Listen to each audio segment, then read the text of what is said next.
athletic. They have a quarterback that can throw it all over the place. They have receivers that can catch it very well. So we're going to have to limit their big playability.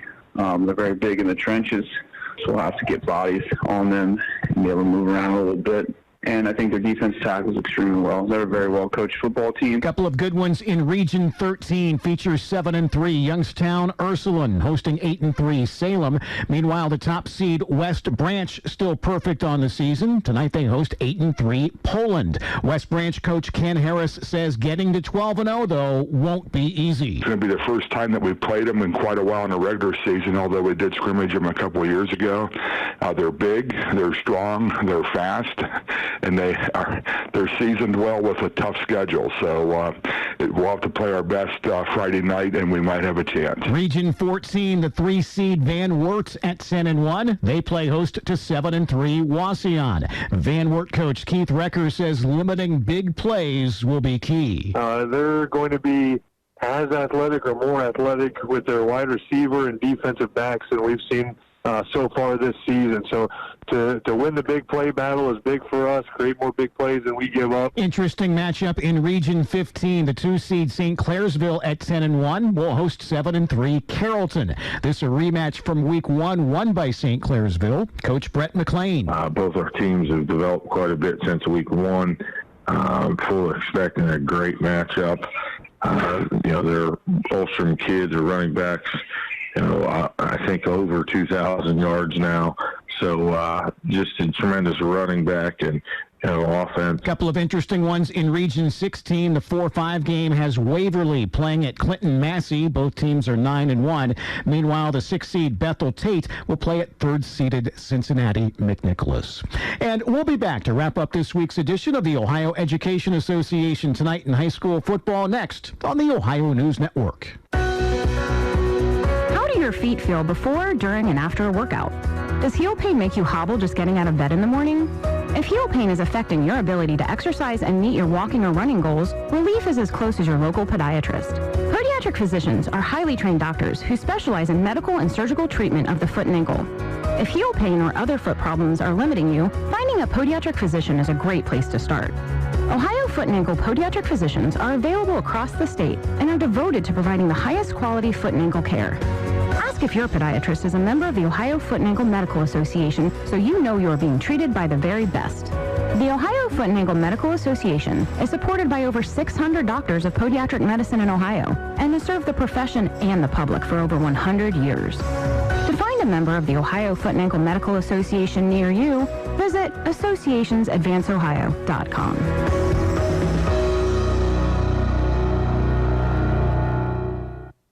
Your first look at business and the business of life happens each weekday morning on WFIN. Hi, this is Gordon Deal, inviting you to join me at 5 a.m. for This Morning, America's First News. We'll give you the top money and business news and information about managing your money and retirement savings. Plus, there's the latest on technology, e-commerce, careers, health, entertainment, and much more. This Morning, weekdays at 5 a.m. And check out the weekend edition Saturday mornings at 5 on 1330 WFIN, WFIN.com, and now at 95.5 FM. It's a look at sports around the Buckeye State each and every weekend on WFIN. Hi, this is Matt Andrews. Join me Sunday mornings for the Ohio Sports Magazine as we focus on some of the biggest sports personalities, coaches, and players from around the state. We'll have special guests each week and regular contributions from the ONN sports team of Paul Keel, Skip Mossick, and others. The Ohio Sports Magazine, Sunday mornings at 8:30 on 1330 WFIN, WFIN.com, and 95.5 FM. This is ONN.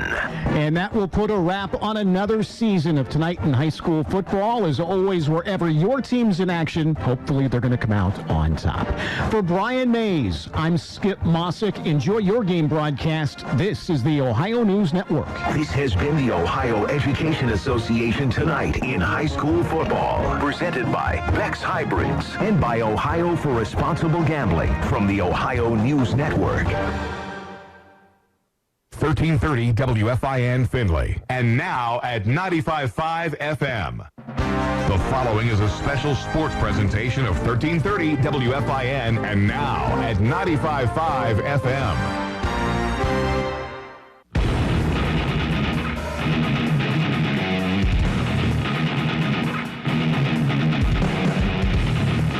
Findlay Trojan football on 1330 WFIN, WFIN.com, and 95.5 FM. Trojan football, a service of Blanchard Valley Medical Associates, Union Bank, All Recycling Management, Legacy Farmers Cooperative, Hanneman Funeral Home, Jack's Heating, Air Conditioning, and Plumbing, and by Angelo's Pizza, Cooper Service, NWO Orthopedics Express Clinic, Northwest Ohio Railroad Preservation, Ball Metal, Reineke Ford Lincoln, Chick-fil-A, Cauldron Crates Funeral Home, Owens Community College, Shelter Insurance, Millstream Career Center, The Granary Gifts and Furniture, Great Scott Community Markets, Kirk Chiropractic, Ralphie's, and LaRich Chevrolet Cadillac. Findlay Trojan football on 1330 WFIN, WFIN.com, and 95.5 FM. And a good evening, everyone. Welcome out to Donnell Stadium for Week 2 of the 2021 high school football playoff season as the Trojans get ready to play host to the Shamrocks of Dublin Coffman. I'm Tim Montgomery. Along with me is the coach, Cliff Height. And, Coach, first off, it's always exciting, as we talked about last week, but to move on to Week 2, when you consider that, you just cut the field in half after last week, and to still be around, it makes it just a little bit more exciting. It is exciting, and, of course, with the opponent that we're playing tonight, it makes it even more exciting than that. So it should be an extremely exciting night for sure. Well, let's talk a little bit about that opponent. And for longtime Trojan fans, this is a part of the history, is a significant chapter. I believe it was 11 years altogether these teams played each other in an ongoing home-and-home series that, to be frankly honest, was dominated by the Shamrocks. Who says that? I said that. Well, you're right.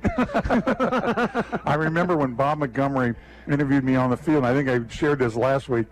On the field, it was at home. We finally beat Dublin Coffman. Me personally, as a coach, had been 0-9 against them. And he said, how did it feel to beat Coffman? I said, I told you they couldn't beat us 10 years in a row. They had our number. But, it's interesting. The first time we played them, they destroyed us. After that, all the games were close. And we just found a way to not win. One time was in overtime. Right. But we finally figured it out after 10 years. But the other thing, if there are people listening that have a bugaboo about Coffman, well, it's not your dad and mom's Coffman. This is a different coach, a different program. It's a different Findlay team, a different head coach at Findlay. So I'm the only one bugged about Coffman. Well, and keep in mind, you've added another Dublin school that's divided the talent a little bit farther in the process, and Dublin Jerome coming along. But you talk about that Trojan win was 2005. That was a defensive struggle, 14-12 that day. But you talked about a different coach, Mark Crabtree, in charge of that one. 20 years there at Dublin Coffman, and 17 league titles in a very good league, and 18 playoff appearances. He was a great coach. He was a tremendous coach. And then he started this summertime 7-on-7 hosting tournaments down there and bringing people from all over the place.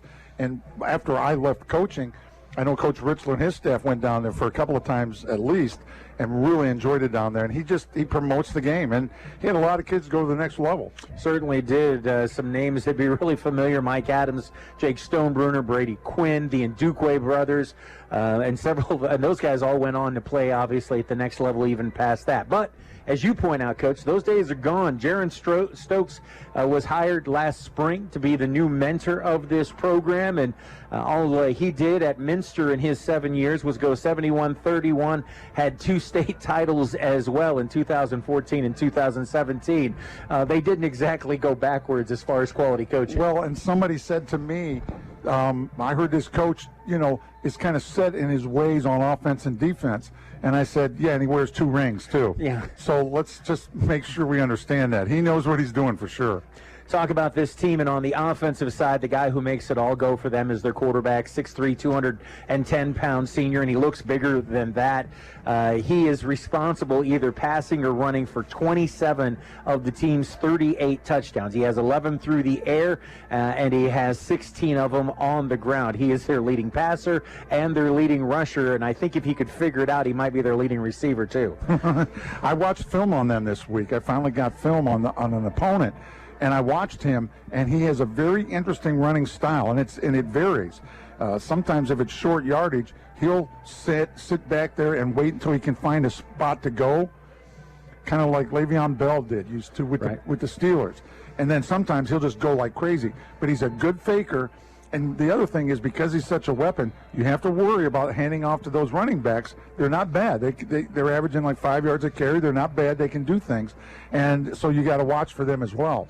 Well, and when you talk about him, he was reminiscent to me, and I don't know if you've seen him, the quarterback at Hopewell out, and it's a very similar running style to him, where it almost seems all improvisational, and he just kind of bursts through when he finds a hole. There's not a whole lot. Now, with that said, they do run that counter wrap. Yes, they do. That they really like to run, and he runs really well. Yes, he does. And I did see him get sacked once, but he usually doesn't get sacked. So if he gets flushed out of the pocket, then it gets scary if he has the outside. I mean, he's the real deal.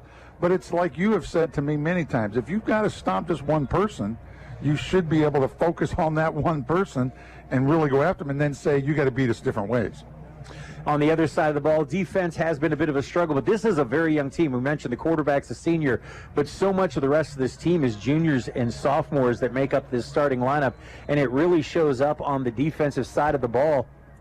Where with the exception of the middle linebacker, it's and one of the defensive linemen, it's like all underclassmen, but they seem to be getting better and better each week, and they certainly looked pretty good against Wayne last week. Well, and that's the other thing. They run a 3-5 with a cover 3 or man-to-man sometimes look. If they play man-to-man, though, it's a soft man-to-man. They'll give you a 6 to 7 yard cushion, which means you can throw out cuts on these guys. But here's the thing. Their free safeties bite on play action like crazy, and they have been burned numerous times by the fake to a good running back and then throw over the top. Well, it just so happens Findlay's got a really good running back and great receivers that can go over the top.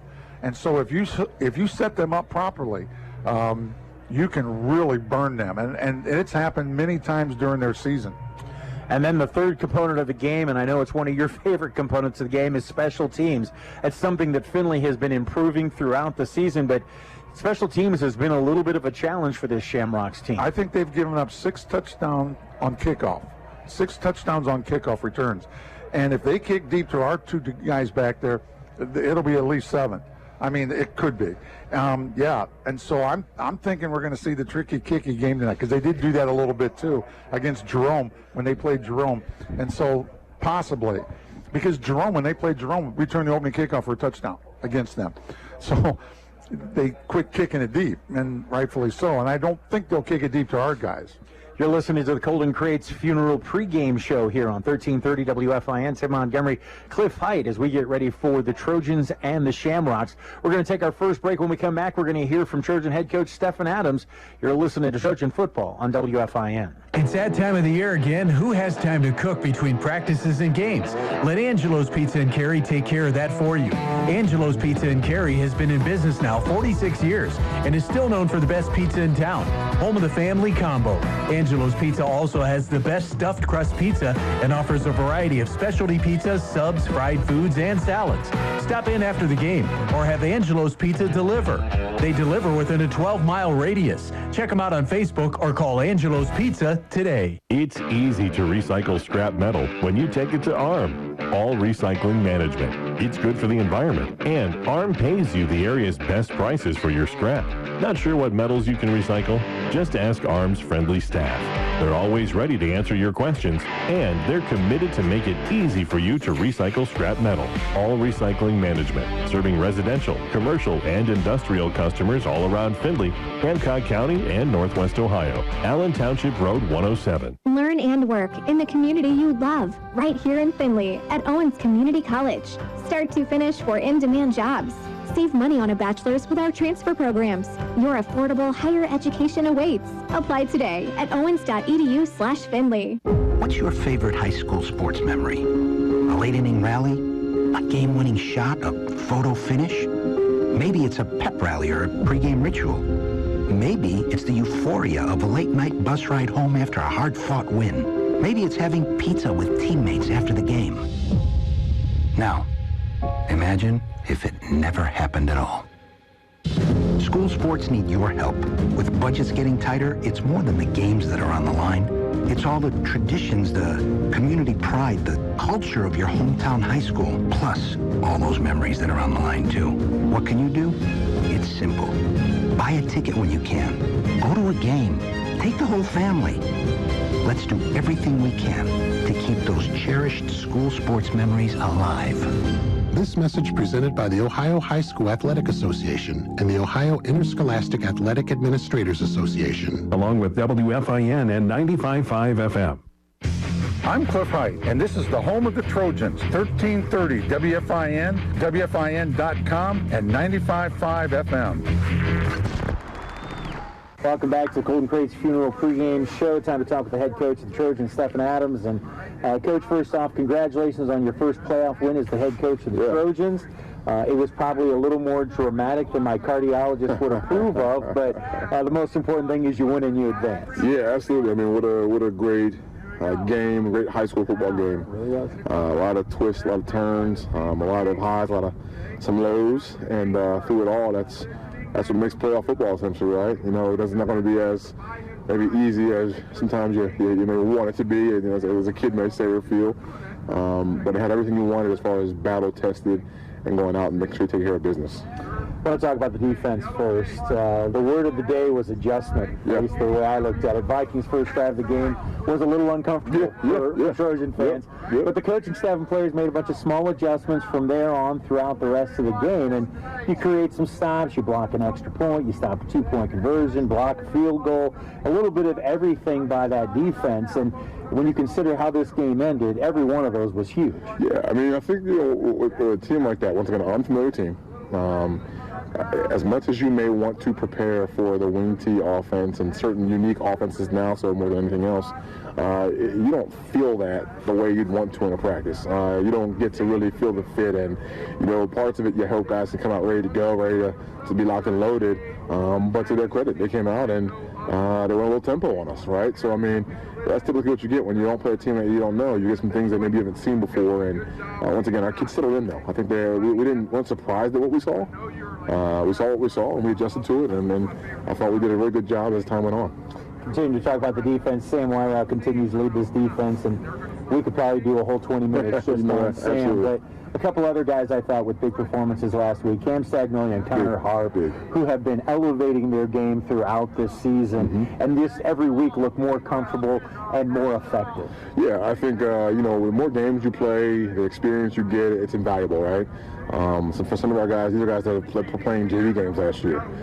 Now they're being asked and called upon, you know, kind of hard, like you said, called upon to be able to be a player on us for Friday nights and starting in the first playoff game too, right? So not just playing JV last year, but growing, playing varsity football, and then having to play in a playoff game too. So big hats off to him and the effort and the work that he puts in. He wants to be good, he wants to be great, and I think it shows by the results that you saw. You said Braden Lane, right? I mean, this is the first, Cam Stagnolia and Braden Lane, those guys. These are guys that are first team all-conference for Braden and second team all-conference for Cam. These are guys who are quiet guys. They don't say much, right? And in the class they have that's athletic and has a lot of positive things happening for them. Those guys are kind of the quiet guys, but really they're the pulse of our defense. I mean, you talk about Sam Wyrow, Braden Lane, and Cam Stagnolia. Cam Stagnolia is not bigger than anybody out here, right? But he hits the hardest. You know, he's kind of a tone setter for us. So, you know, a lot of credit goes to those guys because the work they put in and sometimes can go a little unnoticed because they are so quiet. But they are definitely two guys, and once again, I can talk about all these guys for a long time, but those two guys really represent the model of what we want in this football program. Special teams was another big difference maker for certain. We mentioned the blocked extra point and field goal, but obviously the two biggest plays, because the one kind of spurred the offense, the first fake punt, and then of course the second one allows you, put you in a position to ice it. And you know, when we've talked about it before, put hands in an athlete and ball in the hands of an athlete and let him do something. You know, the special teams play has been big this year, and I guess for me, what I'm super proud of is the fact that I think the idea and the tone setting mindset of being aggressive and making sure every moment counts on special teams, is really coming to fruition, right? Trying to find those weaknesses, try to find where we can get home, try to find where we can kind of flip the field or make a difference, and I think we did exactly just that, and it came up for us big when we needed it. Football's a game of inches. In all reality, you call it what it is, even with the blocks and some of the good things that we did, we only won by 2 points. Right. So those blocks, to block a field goal was huge. To block an extra point's huge. To be able to to be a Max Roth is huge too. So super proud of our effort in all 3 phases of the game. So certainly defense, special teams did a great job, but at the end of the day, you also got to put up points. And you put up a solid 28 points. Yep. Pair of touchdown passes each to Benny and to Justin. Certainly are going to be the highlights that people look back on. But a lot, when I looked back on it, the grinding that your team did between the 20s to keep drives alive, and they won the time of possession battle, but you guys came up with some big plays between the 20s to keep those drives alive, and that shows, I think, the growth and the maturity of this team. It's kind of once again, we have the ability, I think, to do what we need to do to win a football game. Especially offensively. I think we left some points out there. I'll definitely say that. But it's part of a playoff game. But when the pass game is clicking and you get some murky weather there for a little bit, got to rely on the run game and try to make sure we're protecting the football and keeping drives alive. That's what we did. When it dried up a little bit and we were able to spit out there, get out the balls for our athletes, that's what we did. So I love the fact that where we are is more of a whatever it takes is whatever it takes. Talking with head coach Stephen Adams on 1330 WFIN, WFIN.com, and 95.5 FM here on the Colton Craig's Funeral Home pregame show. On to round 2 of the playoffs. A familiar name from the Trojans past. Dublin Coffman comes into Donnell Stadium, and it's not a name that people say with a smile on their face, that's for certain. No, it's not. We talked about the excitement of your game.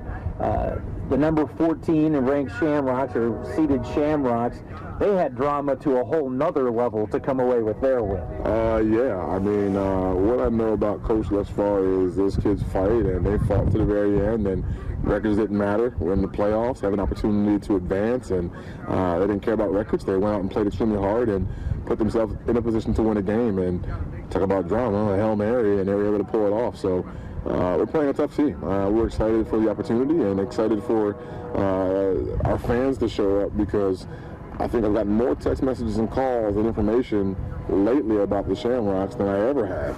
And I think that sounds like there's some things and some unsolved business that needs to happen from the years past. So excited and looking forward to it. 1 in 9 is all I'm going to say about it, Coach. And don't say that in front of Coach Hyde. He'll get upset. All right. A non-typical year, as you kind of alluded to for Coffman, 3-7 on the regular season. But as I was looking at their roster, this is a very young team that has certainly grown and matured. And when get yourself to the playoffs, who knows what happens, and they proved that last week. I think the unique part is, anytime you have a first-year head coach, sometimes things are going to go a certain way. What I mean by that more so is you're either going to be able to sustain your roster numbers, or you maybe don't, because you're trying to find the guys that you need to have on your team, the guys that do it the way that you need it to happen. I inherited a bunch of athletes and a bunch of ballers. You can call it what it is. I'm not trying to say that. And, those guys believe in what I know me. They believe in what I do on their side of it. Sounds like they went through some numbers and some kids. And Coach has got the kids that are out there that he wants out there to play the way that he wants to play. There's a standard that he holds, and he holds his guys to that. And sometimes when you're a first-year guy, either kids are for it or they're not. So to his credit, it seems like something's working. So in that aspect, we're getting a developing and trending up football team down there. Their offense runs through the quarterback, Mason Maggs, even more so than most teams. He's their leading passer and their leading rusher, 11 passing touchdowns, 16 rushing as well. I mean, he's a handful. He is. I mean, he's the machine behind it all. He's 6'3", 210, big body. They don't mind running him. Once again, it fits the kind of style that the coach is and who he is and what he wants. And what they've done previously through, his other programs as well, too. They're going to run the ball and run the offense through their quarterback. So this is a guy and a group of kids who want to fight you. And they're led by that quarterback who is a very foul-to-do percentage, as I'd probably say, about 70% of their offense. Yeah, I mean, they run him a lot by design, as well as the improvisational runs. So it is certainly interesting. Like you'd expect, though, he does have some weapons around him. Anderson in the backfield. He's small and elusive, kind of hard to find. Also, Trey Heatherly, who caught that Hail Mary last week, but he's their leading receiver, and he certainly looks good when you watch him on film as well. He does. No, he's, you know, they have those, I think, between the receiver and the running backs. There are a couple of guys that can really get up in there. They do. Slight guys, but guys that get through that hole knowing that I can't be in here hanging out with the big guys. It's not a place you want to hang out. So we got to make sure we contain them. The guy on the outside, he's made plays for them. He is their receiver. I think they get the ball to that tight end some as the second leading receiver. But for the most part, they're looking for number 11. So we definitely have to identify and know where he is at all times. Defensively, they've had some rough nights during the season, but they've also got some big-time athletes. They got a couple of really big defensive linemen who get those hands up, and then those two middle linebackers, they are very aggressive. They're young still, but very aggressive and strong. Yeah, I think, you know, Will Smith from the Ohio State days, that name rings a bell. His son plays and is a very talented player. Sounds like he's a 3-star recruit right now, and fit kid, great motor. Uses his hands very well, probably gets good teaching somewhere. You know, and just those little things like that. And the linebacker, they have, you know, once again, just tough kids. So once again, he's got the kids playing the way that he wants to. So we know we're going to be in you know, basically a fist fight for 4 quarters, and we got to bring it. And I think our guys know what to expect and are pretty confident in their ability to go out there and execute that way. All right, Coach, let's talk about keys to victory. Yes, sir. I say overall, we got to come out ready to compete. Every inch, every play. Everything matters. As you know, when you get into the playoffs, the details matter even that much more. They should be stressed all year long, but even that much more. You got to be tight. You got to tighten up. I think we have to stop their quarterback by all means necessary. We cannot let him run wild on us. Defensively, we got to see our seams and hit them. We got to read our keys in the pass game, get to our landmarks, and we got to be able to spit the ball out there and let our athletes do what they do best. So putting those guys in position to make plays and just compete for 4 quarters is going to be the goal. All right, Coach, thanks for your time. Go Trojans. Go Trojans. All right, you're listening to the Colton Crates Funeral Pregame Show. We'll be back with Coach Height and starting lineups after this on 1330 WFIN. The loss of a pet can be devastating. It's a member of your family. They greet you at the door when you get home from a hectic day. This is Andrew Crates with Colton Crates Funeral Homes. We know taking care of them after they pass is difficult. With this in mind, we offer simple pet cremation starting at $60. As always, we are here to serve your family in a time of loss. Any time of loss. Visit ColtonCrates.com for more information. Serving our community, our neighbors, and our friends. The holidays are here, and our certified pre-owned inventory is bigger than ever. At LaRich Chevrolet Cadillac, our used vehicles undergo an extensive inspection and reconditioning process, giving you the value of used and the confidence of new. Trying to sell your car? We can help. We buy cars for cash, any year, make, or model. Stop in for your fast and free offer that will give you more time with your friends and family and put cash in your pocket. Visit us at LaRich Chevrolet Cadillac, downtown Findlay, or on the web at larichcars.com. Find new roads. Hi, this is Ty Higgins, inviting you to join me Sunday mornings on WFIN for Our Ohio Weekly. We cover a wide variety of subjects, including food safety, science and technology, agriculture, business, government, and much more. The conversations with our guests each week will focus on the issues that are important to you, your community, and the state of Ohio. Join us for Our Ohio Weekly, Sunday mornings at 6 on 1330 WFIN, WFIN.com, and 95.5 FM.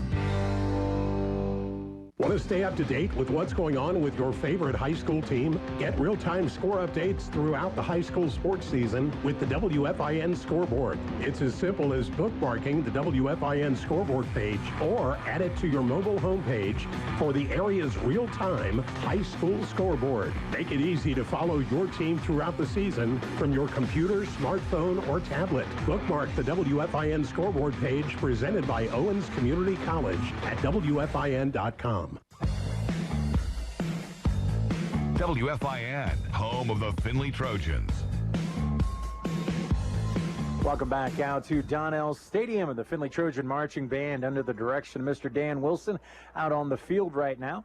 And we're getting ourselves close to getting ready for the alma mater and national anthem. But Tim, what was that song they were playing? I've never heard that before. You never heard that Hang On Sloopy thing before? Oh, yeah, that's what it was. They're doing the alma mater right now, and we're going to continue to talk through this a little bit, but we're standing appropriately, both as Findlay Trojan alumni. And talk about the Trojans. We'll talk some more about this after we get back from the break for the anthem here in a moment. But, you get to this point of the season and you're into the playoffs and you start looking at how seasons and how performances match up a little bit. And there's several Trojans who've already distinguished themselves pretty good as far as looking at from a historical perspective in Trojan football, and some that have made some big strides in regards to even career numbers in Trojan history. I mean, you look at someone like Sam Wyrow, for example. Unofficially, he's like 9 tackles away from the single-season tackling mark here at Findlay High School. That surprised me. And he's also in the running to maybe even eventually surpass Devin Denard in the career tackles numbers as well. But, and then you look at some of the other numbers for the quarterback, Ryan Montgomery. And I know people think that we're this press agent, but he's already at the number 5 on a single-season passing yardage. He's number 6 in total offense for a single season. Tied for number 5 for single-season completions and number 3 single-season touchdown passes. And you keep in mind, he didn't play the first 2 games of the season. Exactly. It's pretty impressive. Yeah, it sure is. No, I was looking at those stats getting ready for this game, and I'm just like, man, oh, man, is that something. Just tremendous statistics for that kid. Meanwhile, you take a look at Ben Ireland, for example. Ben's also on a couple of cusps. He is 1 behind the career touchdown receiving mark. He could tie that or surpass it with a couple of them today, and he also has an outside chance, depending on how tonight, and if again they play next week, he could become the single season yardage leader as well in Trojan history. That's just amazing. And then you figure he's been sharing quite a few catches with both of the Roths and a couple of other receivers out there as well. The numbers really do reflect this, how impressive this 8-3 season, 8-3 so far. I'll put an asterisk on it that way. How well that is, this season has really gone for the Trojans. Well, and it's up to the coaches to make sure, doggone it, that they use them the right way, which they will. In fact, it's weird. After looking at film, I went up to the coaches before the game on offense, and I said, hey, do we have this and do we have that in? Because I noticed that if we do this and we do that, this should be really good. And they go, that's part of our game plan tonight. And I said, well, good. We're thinking the same things. And I will tell you, if you watch this defense, their safeties will fly to the ball and first action. And if you've got a good play-action passing game, you can really burn these guys. Well, Findlay has a tremendous play-action passing game, run-pass option game, screen game, the whole bit. I think they could really, really catch Coffman in a couple of oopses tonight. And I know that the Trojan coaching staff is counting on that for tonight. Well, they've got a couple, they actually have 3 guys at 6'3" or better who are going to see time on that defensive line, who do a good job of getting in and getting those hands up. So that's going to be something that those Trojan offensive linemen are going to have to do a good job of controlling that line of scrimmage. Will Smith, their defensive end, is just tremendous. And watching him on film. Looks like his dad, doesn't he? Well, yeah, he's the son of Will Smith. Yeah. Former Buckeye and former New Orleans Saint. It seems like that Coffman always has a former Buckeye. Hey, there's a guy from the past that we didn't mention, though. I got to mention. That was Trey Fairchild. Tremendous athlete at Coffman when we coached against them, too. And a great kid. I knew his mom and dad real well and his sister, and I got to know them. In fact, when he was a little kid, he used to come to the Coffman Findlay games and be a ball boy for Findlay. And because he was good friends with my kids. And so it got to the point where Coach Crabtree, the former head coach here at Coffman, told Trey, no more wearing that Findlay stuff to school anymore. And you're on our sideline from now on. Well, and then on top, you have others. Freddie Puckett Jr. is another one who came out of Dublin Coffman. And there is a long and distinguished list of football players who have played at the next level, the college level, and then, as we said, several of them on to the next level past that. The other thing that we kind of touched on as well, you mentioned the kickoffs, but I wanted to go back to the special teams thing for just a moment, in the sense that they've also had some miscues in the return game themselves. They've sometimes struggled with their own return game and taking care of the football. Well, that's what, and that plays into the Trojans' hands too, as you're alluding to. I mean, the Trojans have taken really the kicking game to another level. And part of it is out of necessity because of the fact that Trace, as good a kicker as he is, usually doesn't kick it at his best all the way into the end zone, which means then you're going to get a return of some kind. So let's make it the return that we want you to have or not have. And that's what the Trojans have done. Well, as we said, they come in, the Shamrocks, at 4-7 overall, 1-4 in their conference play. Findlay, as we mentioned, 8-3 overall. They were 5-2 in track play this season. And we're just about ready to get things going. We're about 3 minutes away from a kickoff, and that means we're going to take our final time out here on the Colden Crates Funeral Home pregame show for the national anthem. Back in a moment on WFIN. Instead of mourning a death, we really needed to celebrate this beautiful life. From the day we met at Hanneman Funeral Home, Drew really made a point to find out what Todd was about. Drew even let us bring Todd's truck and put it right where everybody walks in. Beautiful touch. Todd's favorite chair on the porch, his cowboy boots sitting on them with flowers, things memorable about Todd. When people walk in, they thought it was just gorgeous. I'm Drew DeVore, funeral director at Hanneman Funeral Homes in Findlay and Macomb. Carrier Green Speed. What is it? It's a way for you to save up to 50% over your conventional home heating and air conditioning energy costs. Where can you get it? Jack's Heating, Air Conditioning, and Plumbing. Jack's is a factory-authorized Carrier dealer. Call Jack's today to learn how you can save 40 to 50% using Carrier Green Speed technology in your home. Jack's Heating, Air Conditioning, and Plumbing. Your hometown Carrier factory-authorized dealer in Findlay. Don't miss our most popular event at Northwest Ohio Railroad Preservation in Findlay. Hop on board our quarter-scale trains for a magical trip through a winter wonderland of sparkling lights and festive decorations. See delightful toy trains running in the beautifully decorated museum and train barn. Hundreds of decorated trees inside and out. Plus, Santa and Mrs. Claus are here to visit on select nights. A great place to bring visiting family and friends that's become a family tradition for many. Watch our website and Facebook page for more information. With children returning to school, football games, bonfires, and hay rides, that's all the more reason to make sure you're traveling this fall on quality tires from Cooper Service. Thankfully, Cooper Tires has more than a century of experience in manufacturing comfortable, capable tires. Each Cooper tire is made to last for thousands of miles to help get you where you need to go and back again. For Cooper Tires this fall, see Cooper Service, 401 East Main Cross in Findlay. This is head coach Stephen Adams, and you're listening to the home of the Trojans, 1330 WFIN, WFIN.com, and 95.5 FM. Welcome back out to Donnell Stadium. Just about ready for the kickoff of this one as we get ready for the Shamrocks and the Trojans. And the Trojans will be receiving the opening kickoff. Putting the foot to it's going to be Matt Schramm. Schramm on the season, 33 of 37 for point after attempts, 3 of 4 on field goals, and averaging around 40 yards on kickoffs on the season. Shamrocks wearing the visiting white uniforms, white helmets, white pants with the green letters and numerals and the black trim. Trojans wearing those homestanding blue pants, blue uniforms, white helmets, white letters and numerals with the gold trim. Good crowd on hand here. If you hurry on out, we might be able to shoehorn you into a spot. But great to see the hometown crowd. I know that they've been hitting social media hard, encouraging people to come out and support the team here in the second round of the playoffs, and the community has responded. I guess you could say they're all in, Coach.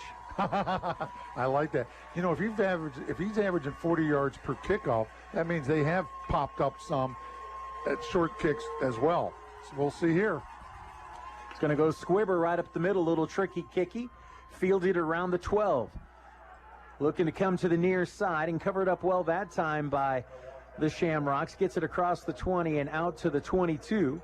That was Donovan Harris on the return. And that's where the Trojans will start 1st and 10, led out by their freshman quarterback, Ryan Montgomery. 151 out of 255 attempts, 2,095 yards, 27 touchdowns, 6 interceptions, throwing 126 rushing yards and a pair of rushing touchdowns.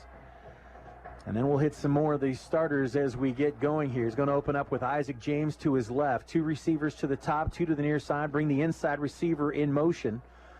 Fake it to him, throw it out here on the near side. They'll try that screen action. Avoided pressure initially, takes it across the 25.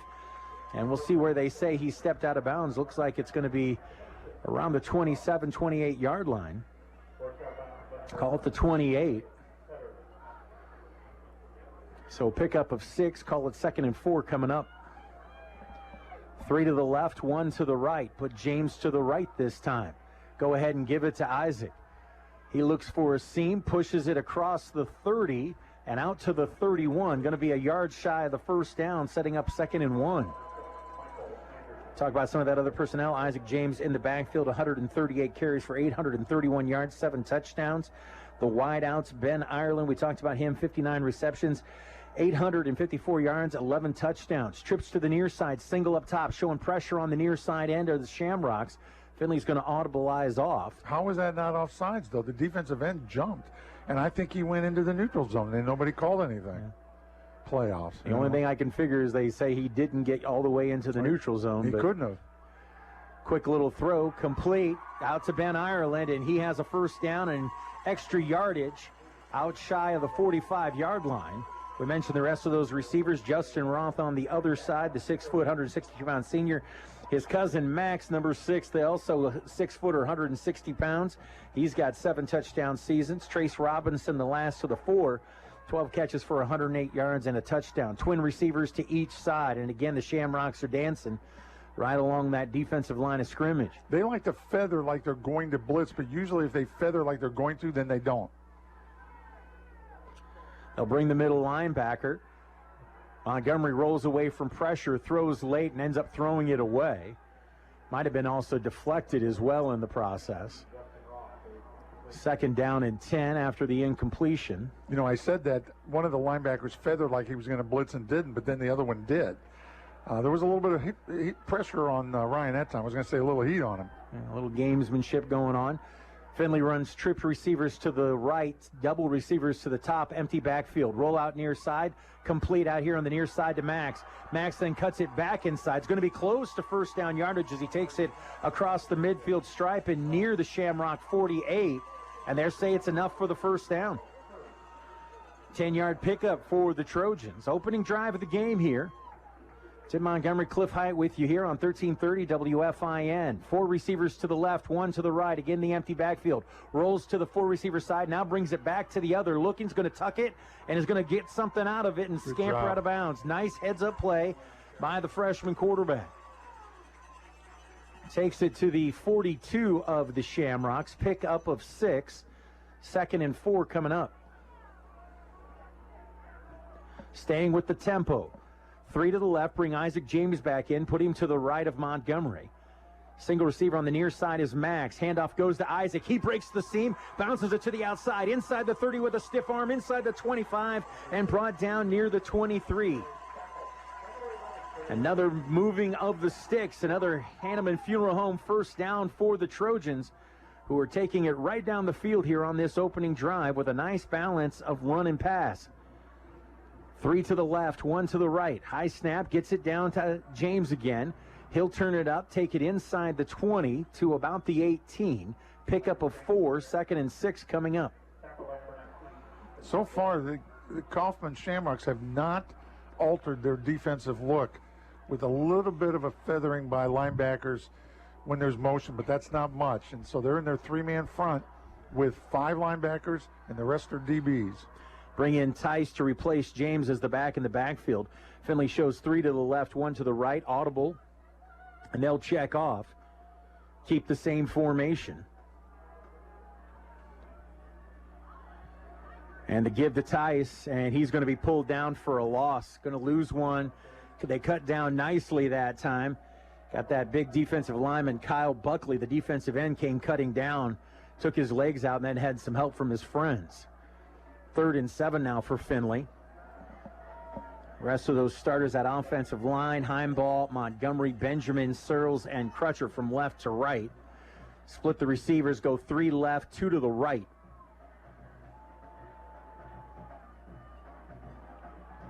Straight drop, throws the little screen action, but it never got there as it gets knocked down. And now the Trojans looking at a 4th and 6 And it looks like they're going to go for the field goal attempt here. Bring on Robinson. Trace is 3 of 7 on field goal attempts. This is a long one for him, actually, Tim. Going to spot it down at the 26, so a 36-yard attempt, as long as 42. Snapback, spot is down, the kick is up. It's got the height. Did he tuck it inside? Yes, he did. Trace rolls it inside the left upright, and the Trojans will score first, 3-0 with 8:55 left in the first on the look at our Jack's Heating, Air Conditioning, and Plumbing scoreboard. Back in a moment on WFIN. Some of my fondest childhood memories are from volunteering with my grandmother. Helping others was her passion. She'd always say, the sweetest fruits of life come from serving others. And she was right.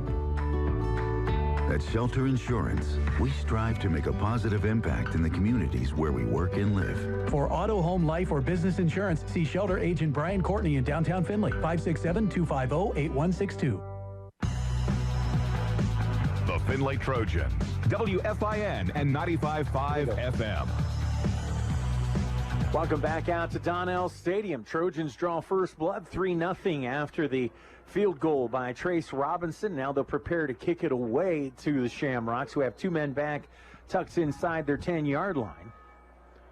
Trace is going to go with the high angling pooch, takes a hop and a skip and goes out of bounds. And I'm guessing Coach Stokes will take that at the 35, and that's where it'll be 1st and 10. This offense led out by the senior quarterback, Mason Maggs, 153 of 250 through the air for 1,680 yards, 11 touchdowns, 3 interceptions, but 197 carries for 755 yards, 16 rushing touchdowns.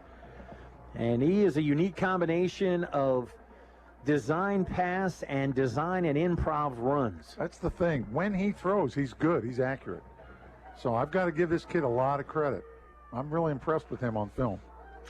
His favorite target in the passing game is Hedderly, who split out here to the near side, stacked with another receiver.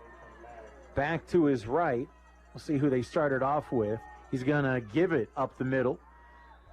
And try to check who that was. And on the carry, I think that was Sam Maloney with the first carry. They're going to run 3 guys through there. You'll see Michael Anderson, who has 400 yards rushing. You'll see Maloney has around 200, and Jarrell Hurd is the one they like to, who's been in and out of injury problems. 93 carries, 574 yards on the season. Swing 2 receivers to the right plus a slot man. Give it again up the middle. Pushes the pile out to the 45. Give him the 46. That'll set up a 3rd down and 2. Some people call that an inside zone or an inside read. Usually there's a double team at the point of attack and let the back just take on the linebackers. Pretty much that's what they've done. But they're going to be already way overdue to have the quarterback keep it. But he could be reading that and just handing it off as the read dictates so far. Also going to keep an eye on that tight end, Braden Doherty. He's a dangerous target. Low snap, fakes it, pulls it out, throws a little check down pass, block in the back right at the point of attack, but no flag. And the receiver takes it out for 1st down yardage and more, well into Trojan territory. We'll see where they say he stepped out of bounds. High percentage pass. They like to hit the guy right out of the backfield into the flat. Very easy pitch and catch, and then see what he can do. And on that case, he did well. Found Colin Smith, who came in with 9 catches for 57 yards. And they say he stepped out of bounds at the Trojan 42-yard line. 2 to the left, actually make it 3 to the left. Slot on the top of the formation. This looks like a Maggs run all the way, and it is. And he breaks a couple of tackles, takes it inside the 40. Well, you know who he looked like running there? Isaac James. He hit and he was spinning. That was a good run for 5 yards. 5-yard pickup, 2nd and 5 coming up. When they spread it out like that, they usually like to just straight quarterback run. And again, he's carried it almost 200 times this season. Battle of wits here early. What do you think we can do? Same formation, but sent to the left this time. Give it to the back. That's Maloney. He breaks a couple of tackles, fighting for yardage. He's going to come up about a yard shy of the first down. 3rd and 1 coming up. Inside the Trojan 35, down to the 33. And you're probably already in 4-down territory for this Shamrock team. I would think so. But Schramm has hit a few field goals this season as well. Trojan faithful get a little loud here on the near side, try to get a little energy going. 2 receivers wide, plus a slided tight end. This is where the quarterback likes to dance and find the hole that he can find. That's not the case here. He's going to give it, and 1st down yardage inside the Trojan 30-yard line. That was Anderson that time on the carry. Another one of those juniors, just 5'6". He kind of hides back there behind that good-sized offensive line. Speaking of that line, Chris Manu at the left tackle, 6'3", 260. Evan Holowati, 6 foot 205. Then the center, Blaine McDonald, 5'11", 250. We'll hit the rest of them here in a moment. 3 to the right. Fake the give. Now wants to throw pressure in the backfield, and they're going to bring him down for the loss.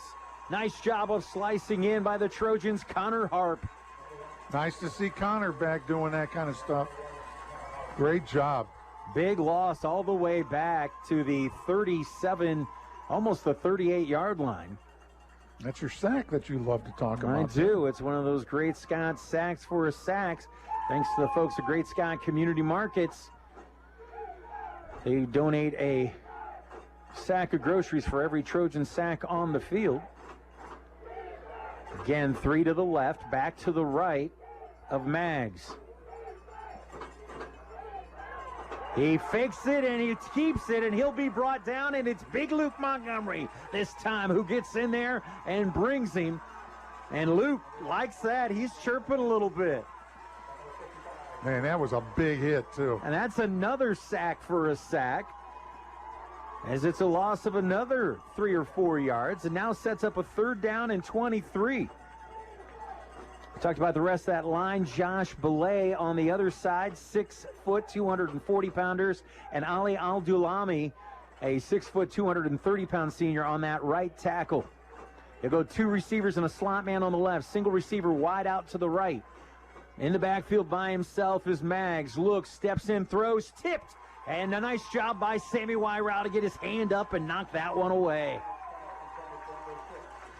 And that's going to force a punt as they'll bring on Matt Schramm to kick it away. Oh, they had a 1st down at the 30, 29-ish yard line, and they just kept losing yards play after play. And they won't fake here, Tim.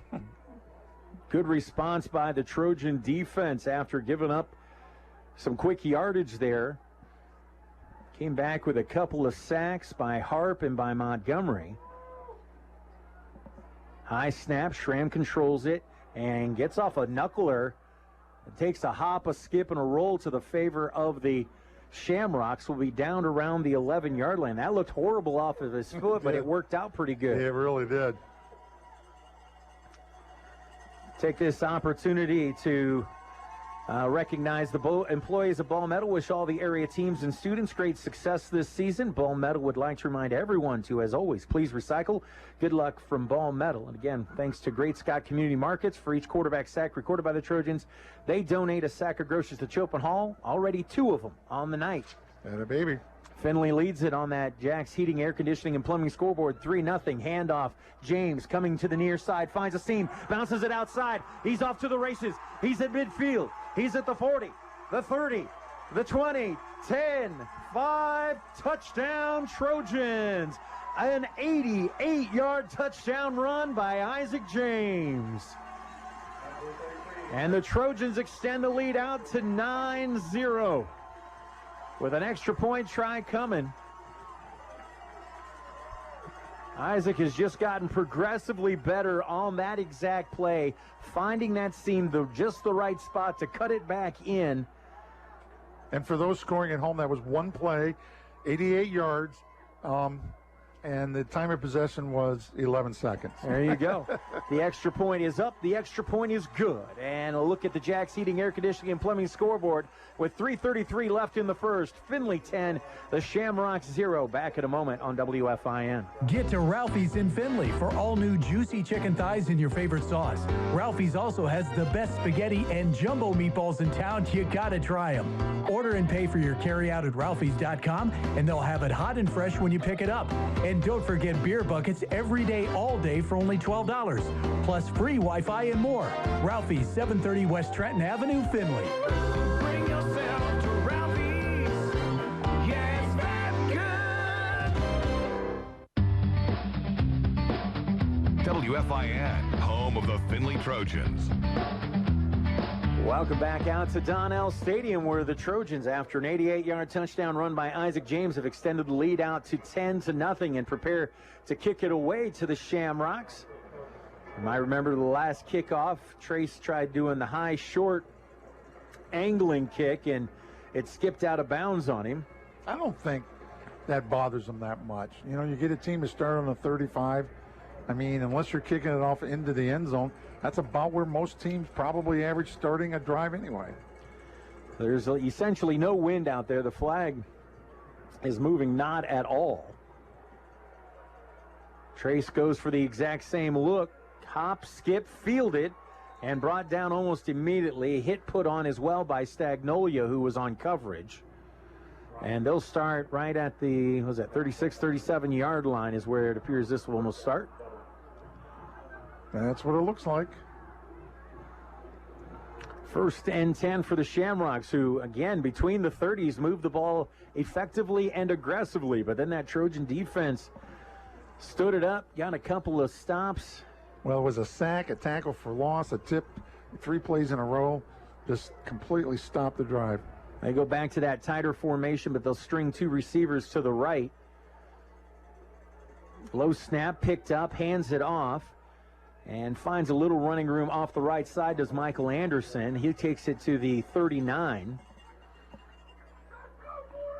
You know, when they've been running that particular play, they've been averaging 5 yards per carry. It's the other stuff that just got stymied by the Trojan defense late in that last drive. They'll spot it on the 40, so make it a 4-yard pickup, 2nd and 6. 2 to the right, 1 to the left. Anderson stays into the right of Maggs. Low snap again, gives it up to Anderson again, and he'll be pulled down and backwards on the tackle, and it's going to have enough for the first down. Stagnolia on the stop, but the stop kind of pulled him that extra yard to get the first down. Ball at the Shamrock 47. Well, so far this game has played right into what the Trojans wanted to do. Score early, hold them on their drive. We'll see how this one goes. Double wings on each side. Again, the give to Anderson. And it's like the Shamrocks are trying to make a point of getting other people involved here early and get them looking for other things before they unleash Maggs. Well, Tim, I think they're scared to death of Findlay having the ball. I think they have to be ball control, maybe more than they have in many games this season, because they know the Trojans can strike quickly, which, of course, they did the last time they had the ball. 2:07 left here in the first quarter. Findlay on top, 10-0. Tim Montgomery, Cliff Height with you here on 1330 WFIN. Slot on top, 2 to the near side, wide wing out here on the near side. Throw the screen to Anderson out here, and he'll be dropped for a loss, tackled for loss on the screen. Rolling up was Terrion Ross, and takes it back to the midfield stripe for a loss of 1 and sets up a 3rd and 7. I noticed on film they love to run that bubble screen, and they got decent blocking downfield by their receivers, but that time the Trojans just sprinted right through the blocks and got that thing stymied right for a 1-yard loss even. Yeah, Terrion made an exceptional play there. Findlay shows pressure, then backs out of it. 2 receivers up top. Rolling that way is Maggs. Throws it out in the flat, complete, first down. Great pass. Really good throw out there in space, and he found his favorite target, Hederly. And I mean, Hederly has 59, make that 60 catches now on the season. And the next, as I said before, the next closest is 15. So Trojans just need to lock Hederly down. Yes, they do. They're playing man-to-man on him right now. We'll see how that goes as the game goes on. Heatherly, 5'11", 175-pound junior. One of two receivers to the left side. Slot man on the right. Handoff goes to Anderson. They're going to get him back to the line of scrimmage. Luke got in there.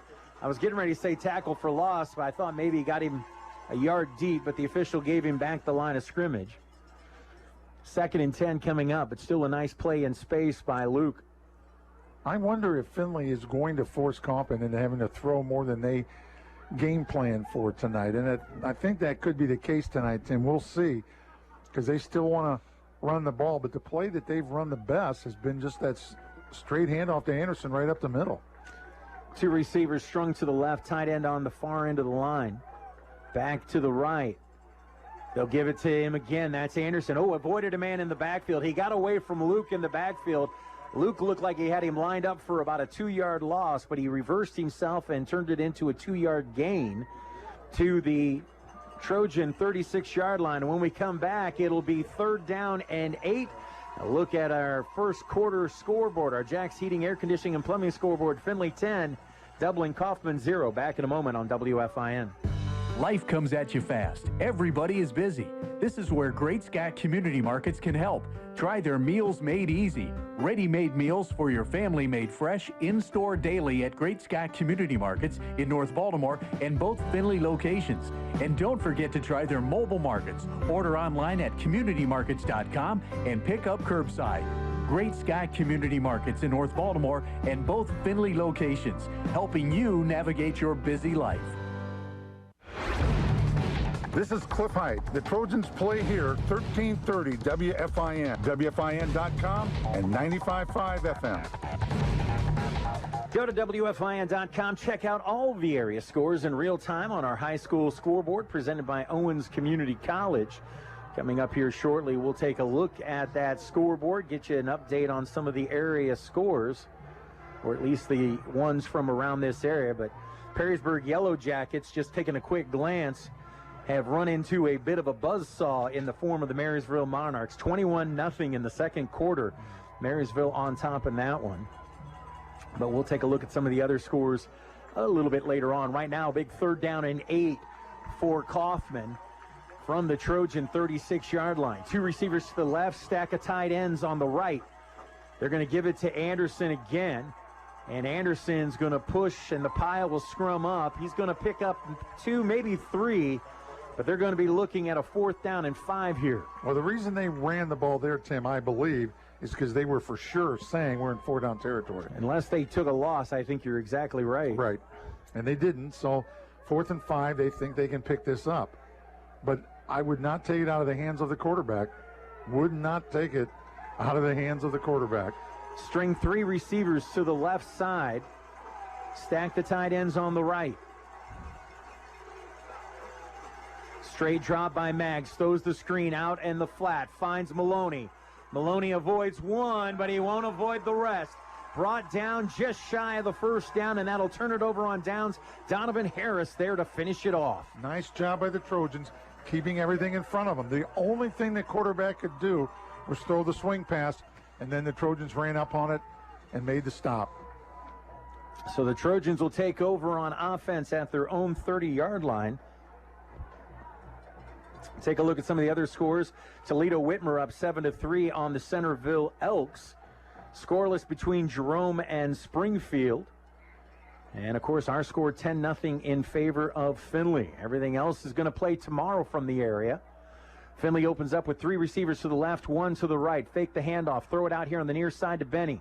Benny on the screen splits a couple of defenders, and he has a 1st down, a Hanneman Funeral Home 1st down. If they don't make that tackle, Benny's probably in the end zone about now. Yeah, that was a touchdown-saving tackle right there by the Shamrocks. Good play in space by Jaden Cooper. But it is enough for that Hanneman Funeral Home 1st down. Again, 3 to the left, 1 to the right. Montgomery with the give to Tice. Tice finds a seam. He bakes it across midfield, and that's another Hanneman Funeral Home 1st down on the ground. Good to see Alex get one going. I don't know if you knew this or not, Coach, but last week in warm-ups, he ran into a golf cart on running a practice route, didn't see the golf cart, and then we didn't see him in the game. Findlay back at it. Throw it out into the flat, complete to Max Roth. Max picks up a block. He heads up the sideline. He's at the 20, cuts it back inside. Still on his feet and finally brought down inside the 15. Another Hanneman Funeral Home first down, and the Trojans offense striking on all cylinders right now. Right back to the line of scrimmage with 3 receivers to the left, 1 to the right. Handoff Tice again. And Alex pushes it and punishes his way to about the 10. I think he picked up about 4 there.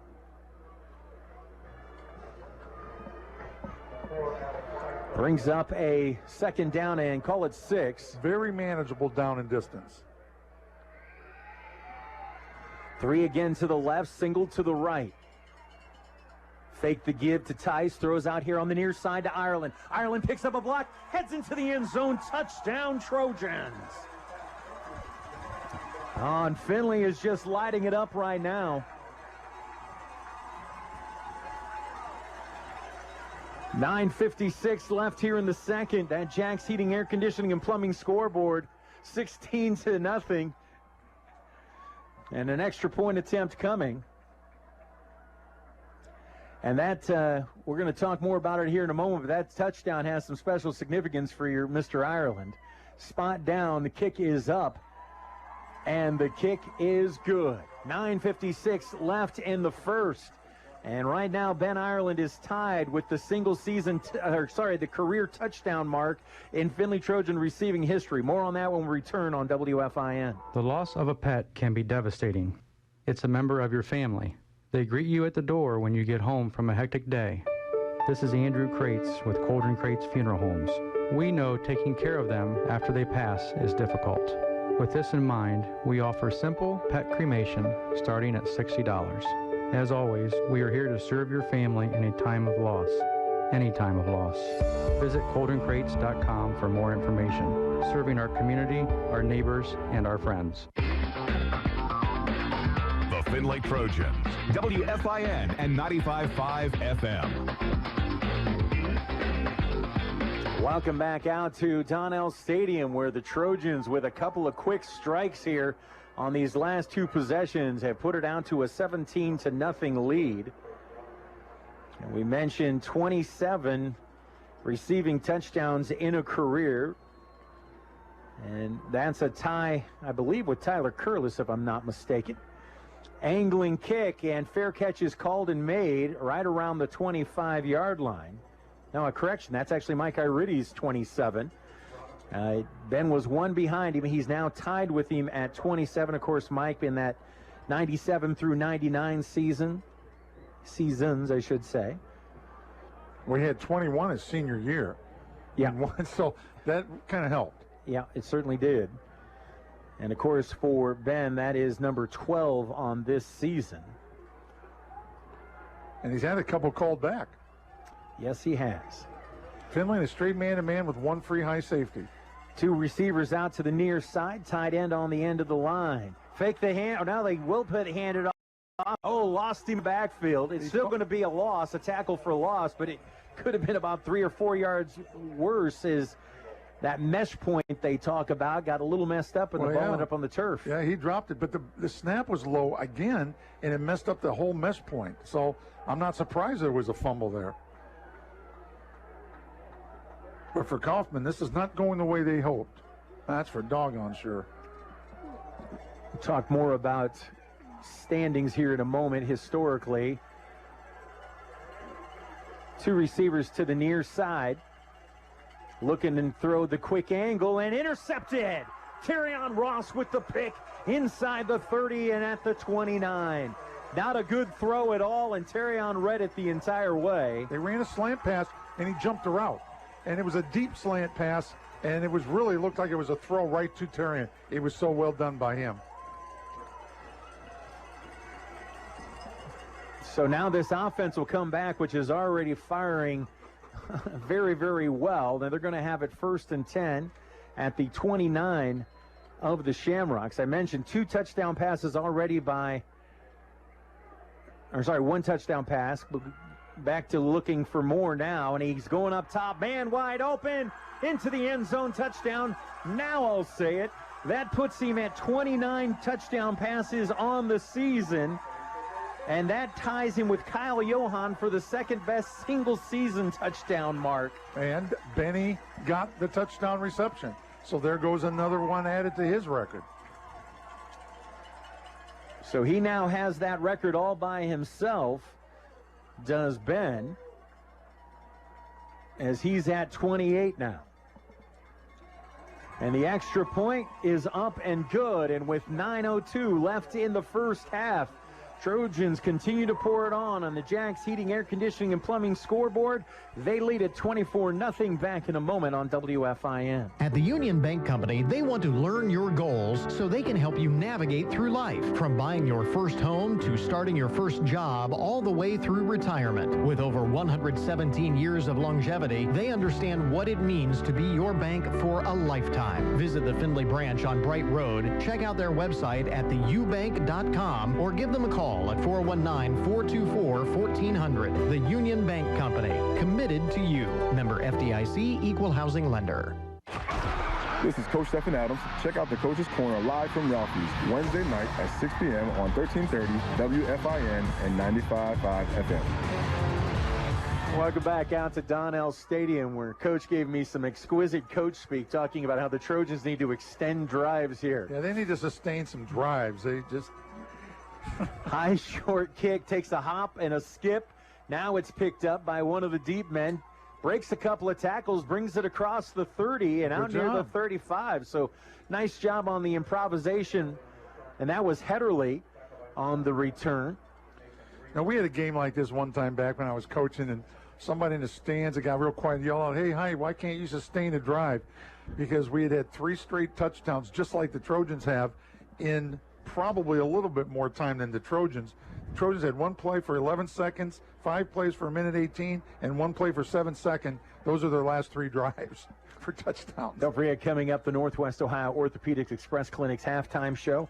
We'll check in with This Week in High School Football. Skip Mossick talking with Tim Streed, and they'll be talking about the first round of the playoffs and how that's looking in some of the other fall sport championships. One wide out to each side, back behind. He'll get the handoff and finds a seam, and I believe that's Anderson again. And he takes it out near the 45 and call it the 45, a 10-yard pickup for the Shamrocks. They're not going to quite give him the first down, are they? They're going to say it was like 9-9. Oh, well, the far side official was standing right on the 45. Yeah, I know he was. Near side spotted it. Yeah, you're right, 1 yard shy. Now they'll go back to more of that wing look with 2 wideouts to the left. Give it again. And I think this is as much as anything about trying to have a little bit of extended drive to keep that Trojan offense off the field. He'll get the first down on the short pickup. I don't blame Coffman for sticking to their game plan, even though they're down 24-0. Because in all honesty, there's a lot of time left in this game. However, do you really want Findlay having the ball if you're from Dublin Coffman? No. So they've got to keep the running game going, or this could get way out of hand if it isn't starting to get way out of hand already. Wideouts to each side. So put the slot on the top of the formation. Again, Anderson with a third straight run. He finds some running room and comes up to Agnolia to make the tackle. And if Cam doesn't make that tackle, Mr. Anderson's probably in the end zone. Yeah, he was the last one, and he made the great open field tackle to hold that to a 6-yard gain, but that was real scary. Good run by Anderson. I mean, they can run the ball up the middle. They've proven that. Well, we got a pretty good audience going here tonight. I just got a message from Craig Ackerman. He likes the call so far. Yeah, I'll bet he does. 1 wide out to the top. He says we need to make sure the Macomb broadcast is this exciting. 2 to the near side, slot on the top. And Maggs is going to keep it himself. Looks and bounces it to the outside. Finds some running room. Cuts it back to the middle. And that's another first down for the Shamrocks. Takes it inside the 40 and down to the Trojan 37. Always good to hear from my old buddy Craig. That guy was pretty good at Macomb, wasn't he? He was pretty good at Macomb. He was pretty good at the University of Findlay. And he's done real well since then. Yeah, he has. It was We're great proud of seeing you, him. Craig. Yeah, we are. It was great seeing him this summer at his charity event. You know what's nice? he's going to get the big head when I say this, but he's never changed. He's just the same guy. I totally agree with you. Totally agree with you. And that's good. Don't get the big head, Craig. 2 out to the top plus slot a man. Put the receiver Anderson to the right of Maggs. Unbalanced this time again. Yes, they are unbalanced. And again, they'll go back to Anderson. I think they may have caught the Trojans not shifting, but the Trojans respond and rally pretty quickly to that. The pursuit just took care of that. Dallas Dela Cruz leading the charge of Trojans out there. That was a gain of 1 yard, Tim, and the Trojans weren't really ready for it, but they've got some pretty big guys in there. Plus, Dela Cruz just seems to eat people up from inside. He's done a great job at nose since he's been put there. Mayday Maloney checks in there, and he's going to replace Anderson, and he'll go as a slot receiver out to the left. So 2 to the left, 1 to the right. Stack those tight ends again. And Maggs back there by himself, and he's going to look to pick his way here like Coach talked about, and not much there. And Luke Montgomery there in the hole. It's going to be a short pickup of 2. If you're going to run as a quarterback, why would you run at Luke Montgomery when he's eating you alive already tonight 2 or 3 times? I mean, okay. Or that or double team the guy, and maybe he can't be double teamed. 3rd and 7 here. Tim, this is the most impacting Luke's been in a game on defense this year. I was thinking the same exact thing, Coach. 2 to the left, back to the left as well. Tight ends 1 on each end this time. Fake the give, throw that screen, and the Trojans are going to blow it up. They're going to complete the pass. How? But it's going to go for a loss for Hederle. And who was the first one there? I'm not 100% sure. Was that Dallas? It was Sammy, I think. I think it was Sammy Weiler was right there. Terry and Ross was right there. Whoever went, they jumped the route, and that's another thing. I think it was Sam now that I'm looking at it unfold. But Coffman needs to then run the hitch and go, or, the double routes, the double moves, because the single moves are getting destroyed. And they better come up with it quickly because it's 4th and 10. 4th and 10 here. They're going to go 2 receivers to the right. They've already turned it over on downs once to the Trojans, right around this same neighborhood. Maggs rolls to the near side, looks, throws, and in and out of the hands of Hederle. And it falls incomplete, and the Trojans will take over. With 4:31, and Trojans have a very good chance here of extending this a little further here before the half. Quick moving first half with Findlay on top 24-0. Well, also during the half, we mentioned coming up our Northwest Ohio Orthopedics Express Clinic halftime show. We'll also take a look at those first half stats and scoring recap. We'll also have our Trojan talk. We're going to talk records a little bit. 3 receivers to the left, 1 to the top. Handoff goes to James, and he went to go cut that back, and that may have been a mistake for Isaac that time. That time he cut back into the pursuit. Give Coffman credit. They stuffed that one very quickly at the line of scrimmage, actually for a yard loss. Ethan Burden got in there leading from his defensive secondary position, and then had some help as well from Mitchell Broski. 2nd down and 11 after the loss of 1. They'll go 5 receivers, 3 to the left, 2 to the right for Montgomery, who's back there by himself, showing pressure off of the end. He's got pressure in his face, avoids it, lets it fly, and he's really just throwing that away. He's got Justin Roth out here on the near side, but that was a throwaway as much as anything else. And now, you talked about they hadn't varied. Now they're varying from their strategy a little bit. They've had to. They blitzed from the outside. There was a man in Ryan's face. They weren't going to just let him stand back there and throw it anywhere he wanted to. But there's still another down, and Ryan is dangerous. We all know that. So are these receivers, Benny and the Jets. 2 to the left, 3 to the right. Straight drop. Steps up in the pocket, looks. Now he's going to have to run. Got hit. Ball came loose. It's a free ball. And Trojans will bring it down inside the 25. And I'll tell you what, Ryan took a straight-up jack there. Give him credit for valor. Yeah, but I don't know. I don't know if he's been taught to slide or not. I guess he has a couple times this year. But he took on 4 different defenders, and one of them just plowed right through him, knocked the ball loose, and they scooped. They didn't score, but they scooped and got some yards afterwards. And that's exactly what Coffman had to have to try to stay in this game. So you got to give him credit there. So 1st and 10 for the Shamrocks after the Trojan turnover. 1 turnover each way. Findlay picked off a pass of Maggs, and now the fumble. Well, I think that's the hardest he's been hit all year. It's one of them, that's for certain. One of them for sure, yep. 2 to the left, 1 to the right. Anderson to the left of Maggs. They're going to look to go up top here. They should. Nope, they're going to give it to Anderson, and Anderson finds a seam and just pulled down, but not before he picks up about 7 yards. He's a little water bug, isn't he? I mean, he really is. He's quick. Anderson, we mentioned, just 5'5", 155 pounds, and a junior. Another one of those younger players. This Coach Stokes is going to bring back a large portion of this team next year, and you give them an off season, this Dublin Coffman team will work their way back. They're going to have to find a quarterback as Maggs is going to graduate this year, but now they'll load up that line of scrimmage. Boy, that's a lot of bodies. Handoff again to Anderson, and this time nothing there. Flag comes flying in from the side. That will be interesting.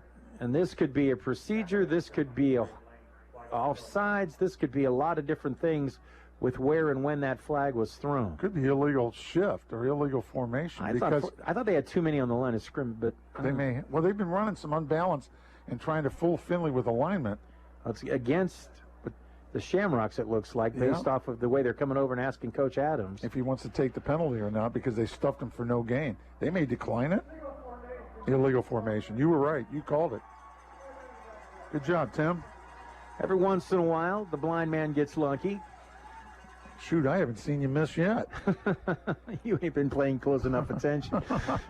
24-0, Findlay on top. If you're just joining us on that Jack's Heating, Air Conditioning, and Plumbing scoreboard, they are going to take the penalty, step them back, turn this into 2nd down and 7. That's one of those where you don't really know what to do with a penalty in that situation. This deep in your own territory, I think you take back as much yardage as you can. Well, I mean, 2nd and 7, yeah, they're in 4-down territory. You're right. Push them back. There used to be a cheer like that. Taking their time. Push them back. And I think, well, hold on, what we got here? Now the officials are walking in and talking again. Gives us the opportunity to recognize our officials. Our referee, Mr. Kevin Catafias. Our center judge, Trent Stout. Our umpire, Dave Hustler. Line judge, Jeff Cleary. Linesman, Ben Kramer. And our back judge, Mr. Corey Miller. Catafias has been around here for quite some time.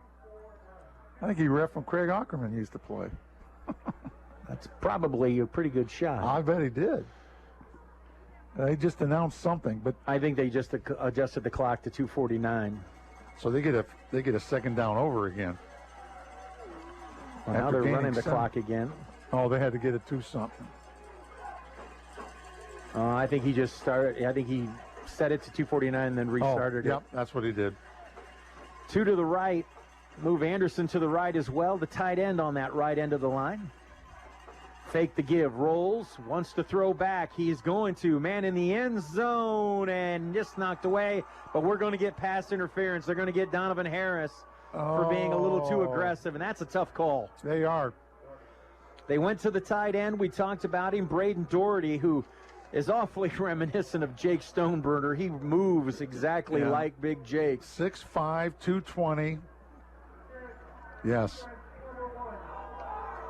Well, tough call against Donovan. I could have gone either way. Really could have. It could have. I don't know that I would have called it in a playoff game, but, I mean, it is what it is at the end of the day. So it takes it to the Trojan 10-yard line where it's going to be 1st and 10. Well, that's another break that they needed. Connor Harp runs off.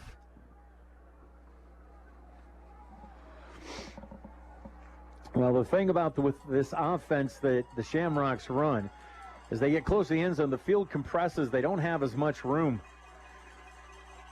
Handoff Anderson. And I tell you, he runs with a lot of power for a smaller stature guy. No, I like him. He's a good runner. Takes it to the 8. Stagnolia in on the stop for Findlay. Clock continued to run, 2:05. He's been the most productive part of this Coffman offense. No question. And I'm surprised the quarterback hasn't run it more, but Findlay seems to have that all scouted out and maintained well. And Luke Montgomery's sitting in there. And I'm surprised that, I mean, I know they don't want to leave any extra time on the clock, but they just moved Luke to the other side. I wonder if Coffman noticed that. Two wideouts to the left, tight end on each end of the line. Anderson stays in there. He'll get the handle again, and he kind of dives inside the 5. But the answer is no. Luke Montgomery made the tackle. He did get a few, but they ran right at Luke. Excuse me, I don't quite. Third and goal that. from the 5. Update you on some of those scores. Marysville's extended their lead on Perrysburg 28-0. Springfield draws first against Dublin Jerome 6-0. Wildcats lead it. And Whitmer up 14-6 on Centerville. That one also in the second quarter. 2 to the left. Snap is back. Handoff faked. Throws it. Tried getting the screen. And was looking for Colin Smith. And as you said, Coach, looked like he rushed that a little bit and sets himself up with 4th and goal. Do you take the 3? No. You're in the playoffs, and 3 doesn't mean anything. 3 means you're 3 touchdowns behind. If they don't make it, they're 3 touchdowns behind. And a field goal. Well, or 3 if they go for 2 every time. I mean, technically, if they went for 2 3 times and got it, it'd be 24. So, yeah, they got to go for it here. 2 receivers to the left. Tight ends on each end of the line.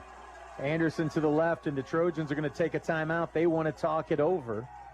With 52 seconds left, we're going to go ahead and take the timeout, our last timeout, regular timeout of the half, and that Jack's Heating Air Conditioning scoreboard, Findlay 24, Dublin Coffman 0. Back in a moment on WFIN. The loss of a pet can be devastating.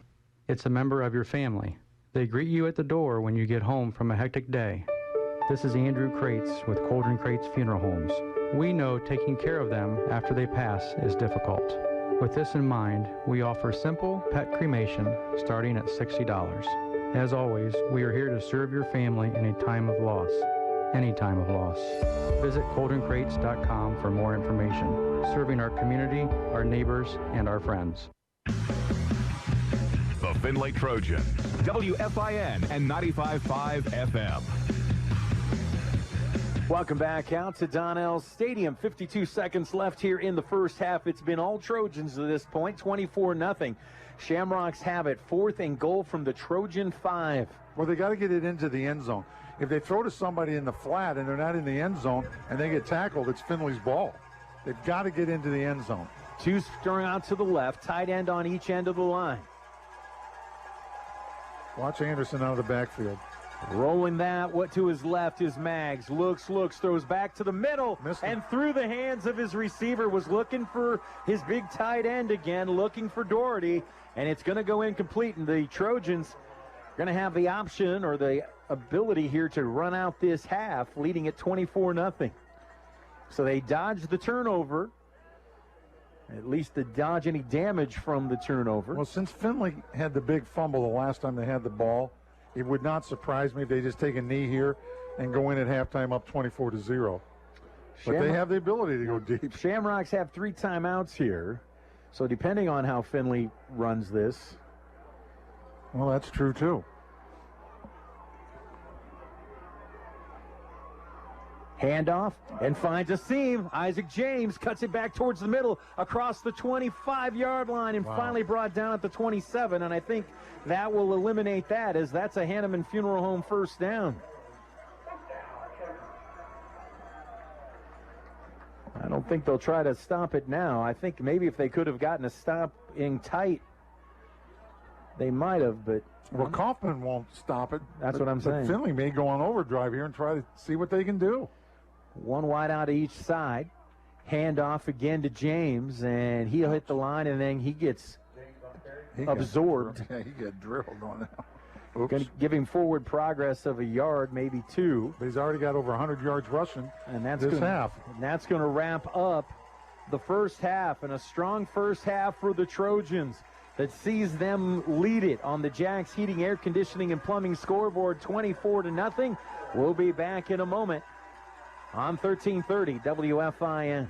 What if there was a way to be more efficient with less effort, to achieve peak performance with less energy, thanks to Carrier Green Speed Intelligence? What if is now what is. A home comfort heating and air conditioning system with Green Speed Intelligence is smarter than your average system. It can run longer at lower speeds to maximize your comfort and your home's energy efficiency. It understands your home and how you live in it. How cool is that? Green Speed Intelligence, only from Carrier. Carrier, turn to the experts. Jack's Heating, Air Conditioning, and Plumbing, your hometown Carrier dealer in Findlay.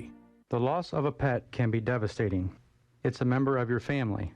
They greet you at the door when you get home from a hectic day. This is Andrew Kraetz with Cauldron Kraetz Funeral Homes. We know taking care of them after they pass is difficult. With this in mind, we offer simple pet cremation starting at $60. As always, we are here to serve your family in a time of loss. Any time of loss. Visit CauldronCrates.com for more information. Serving our community, our neighbors, and our friends. Get to Ralphie's in Findlay for all new juicy chicken thighs in your favorite sauce. Ralphie's also has the best spaghetti and jumbo meatballs in town. You gotta try them. Order and pay for your carryout at Ralphie's.com, and they'll have it hot and fresh when you pick it up.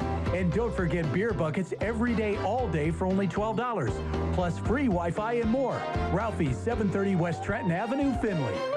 Bring yourself to Ralphie's. Yes, that's good. You're listening to Trojan Football on 1330 WFIN, WFIN.com, and 95.5 FM.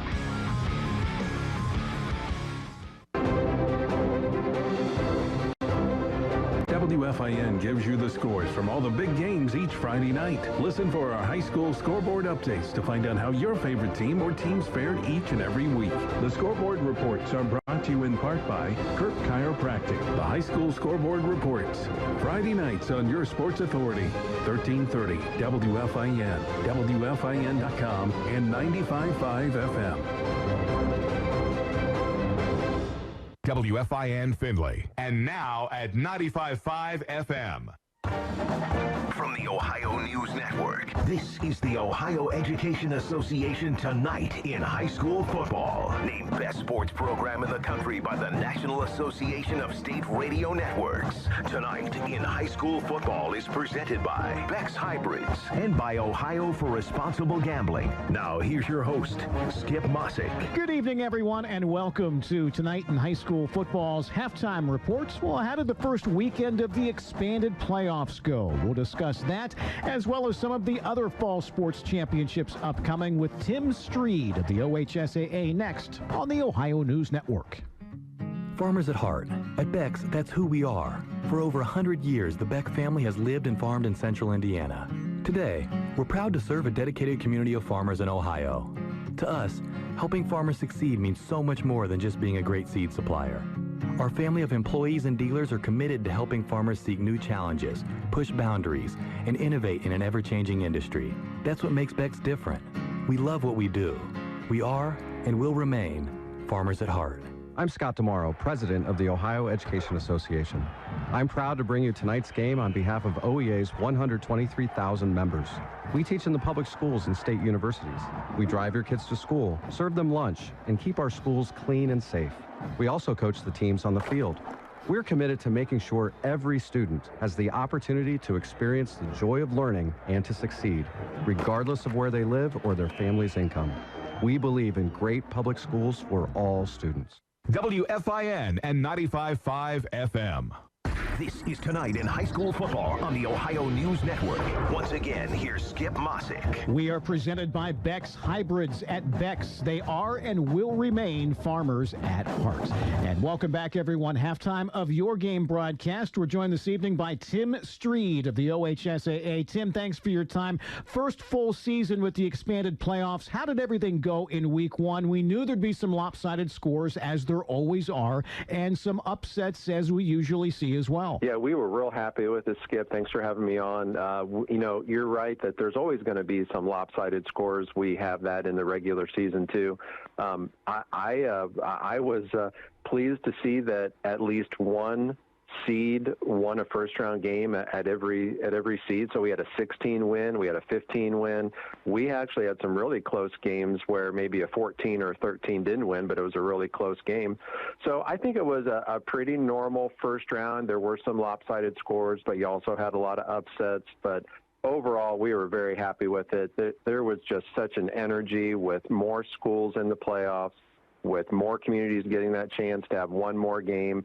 And we were happy with it, and now here we are in the second round, and now we're back to the normal field that we would have started with. We spoke last month about digital ticketing being in place for the postseason. How did everything go in regards to that? Yeah, we were happy with the digital ticketing. You know, we have observed some other, whether it's colleges or universities or high schools, that they have some technical issues with that. We were really happy that our issues were very minimal. And I think a lot of that is due to the fact that so many schools were using digital ticketing for their regular season games anyway. So I think it's the thing that is here to stay. You know, I don't think schools are going to revert back to taking cash at the gate. I think people are comfortable with it now, and just knowing that is how the playoffs are going to go. I think more schools will do that during the regular season as well. And speaking of the playoffs, tell us about the ticket plans in place for the state championships up in Canton. Yeah, we're excited about that. So tickets are on sale for the state championship games in Canton, and that's December 2nd, 3rd, and 4th. I know that there are still some tickets that remain for the club level, which is the level 6 in the press box. It's a large area with big concession stand area, lots of tables, and that is a premium ticket. But those are all available. In fact, you can even get a VIP parking pass along with that ticket. It's OHSAA.org/tickets, and you can go to any postseason tournament event you want there. But we're just so happy that we're back to normal, where fans that are traditionally used to making that trip to Canton for the weekend to catch 5, 6, or even all 7 games, go over and check out the Pro Football Hall of Fame. It's just a great weekend, and we're cooking. We're glad that people are starting to make plans to get over there. I know this is a very busy time of year with field hockey and cross-country championships this weekend. Next weekend, volleyball and soccer. How exciting is it to have those soccer championships at the new home of the Crew, Lower.com Field in downtown Columbus? Yeah, soccer's going downtown, Lower.com Field. We're really excited to be there. It's just an unbelievable place to play soccer. Our schools are going to be real excited to be there. And I think the biggest thing with soccer is that the Crew wants to be the home of high school soccer in Ohio. As the stadium got done, they reached out and said, we want to host your soccer state championships downtown at the new venue. And so we were real excited about that. So yeah, it's tournament time. We got volleyball back at Wright State University next week. So that's great to be back in that really nice venue. This weekend, cross-country field hockey, and of course, the football playoffs roll on while all that is going on. So we're just so happy to be back to hopefully, as normal a school year as we can, and see lots of folks coming out. Tim Streed, Director of Information Services with the Ohio High School Athletic Association. Tim, we know it's a busy time of year for you. We appreciate you coming on, okay? Thanks, Skip. Thanks for having me on. Again, this is the Ohio Education Association. Tonight in high school football halftime report presented by Beck's Hybrids and Ohio for Responsible Gambling. And we'll be right back on the Ohio News Network. Beck's recognizes this week's player with heart, KP DeLarber from Tenora High School, for his commitment and passion on the field and within the farming community. I've been playing with the same group of kids since we were real little, playing in flag football. So, I mean, just about everything about the team and how we have such a great camaraderie and connection. KP's big into football and baseball, as well as his church youth group. But on the farm, he really shines. He's been in 4-H the past 8 years and shows animals at the county fair. They've got goats, rabbits, and steers, and they actually raise goats to breed and sell to the local 4-H kids. That's always a good thing, too. It's always pretty cool to watch them grow. It means a lot, honestly, to me, and not just me, but our whole family. I mean, my mom grew up on a farm, and it's just been part of the family, and it's more or less like a tradition thing. At Beck's, we are and will remain farmers at heart. The home of the Trojans, 1330 WFIN, WFIN.com, and 95.5 FM. This is ONN. Discover when video games become gambling at ChangeTheGameOhio.org. This message brought to you by Ohio for Responsible Gambling. Our thanks again to Tim Streed of the OHSAA for joining us tonight. Enjoy the second half of your ball game. I'm Skip Mossick on the Ohio News Network. This has been the Ohio Education Association Tonight in High School Football. Presented by Beck's Hybrids and by Ohio for Responsible Gambling. A reminder, you can listen to many of our affiliate broadcasts from across the state at ONNradio.com from the Ohio News Network. For comprehensive health care in the Findlay-Hancock County area, look to Blanchard Valley Medical Associates. BVMA's specialties include internal medicine, cardiology, dermatology, endocrinology, gastroenterology, pulmonary medicine, and rheumatology. I would recommend Hanneman Funeral Homes. We had a visitation. I'd asked Drew, can I go in and see my boy? Drew let me go in the day before visitation, and can I go in and see him by myself? Just give me 5 minutes, and that's all I need. Oh, I loved it. It actually meant the world to me. My name is Holly Hankin. Hanneman's the only place I can choose. I'm Drew DeVore, and I am honored to serve you and your family. Hanneman Funeral Homes in Findlay and Macomb. What's up? This is Riley. And a little thing I love about the Chick-fil-A Grilled Chicken Club sandwich is the applewood bacon. It's savory, and then it's also kind of sweet. And I think the combination of bacon with chicken and Colby Jack cheese, it just really knocks it out of the park. Hey, I'm Tanea. A little thing I love about the Chick-fil-A Grilled Chicken Club sandwich is the chicken. It's so juicy. It's grilled to perfection. I'm going to devour this sandwich. Order the Grilled Chicken Club sandwich on the Chick-fil-A app today. Real guests paid for their testimonials. The loss of a pet can be devastating. It's a member of your family. They greet you at the door when you get home from a hectic day. This is Andrew Kraetz with Cauldron Kraetz Funeral Homes. We know taking care of them after they pass is difficult. With this in mind, we offer simple pet cremation starting at $60. As always, we are here to serve your family in a time of loss. Any time of loss. Visit CauldronCrates.com for more information. Serving our community, our neighbors, and our friends. I'm Cliff Height, and this is the home of the Trojans, 1330 WFIN, WFIN.com, and 95.5 FM. Welcome back out to Donnell Stadium and our Northwest Ohio Orthopedics Express Clinic halftime show. And thanks to Skip Mossick and Tim Street for all the updates on all the other fall sports tournaments in that first round. And we certainly had an exciting game last week. And Cliff, I was a little bit surprised on that note.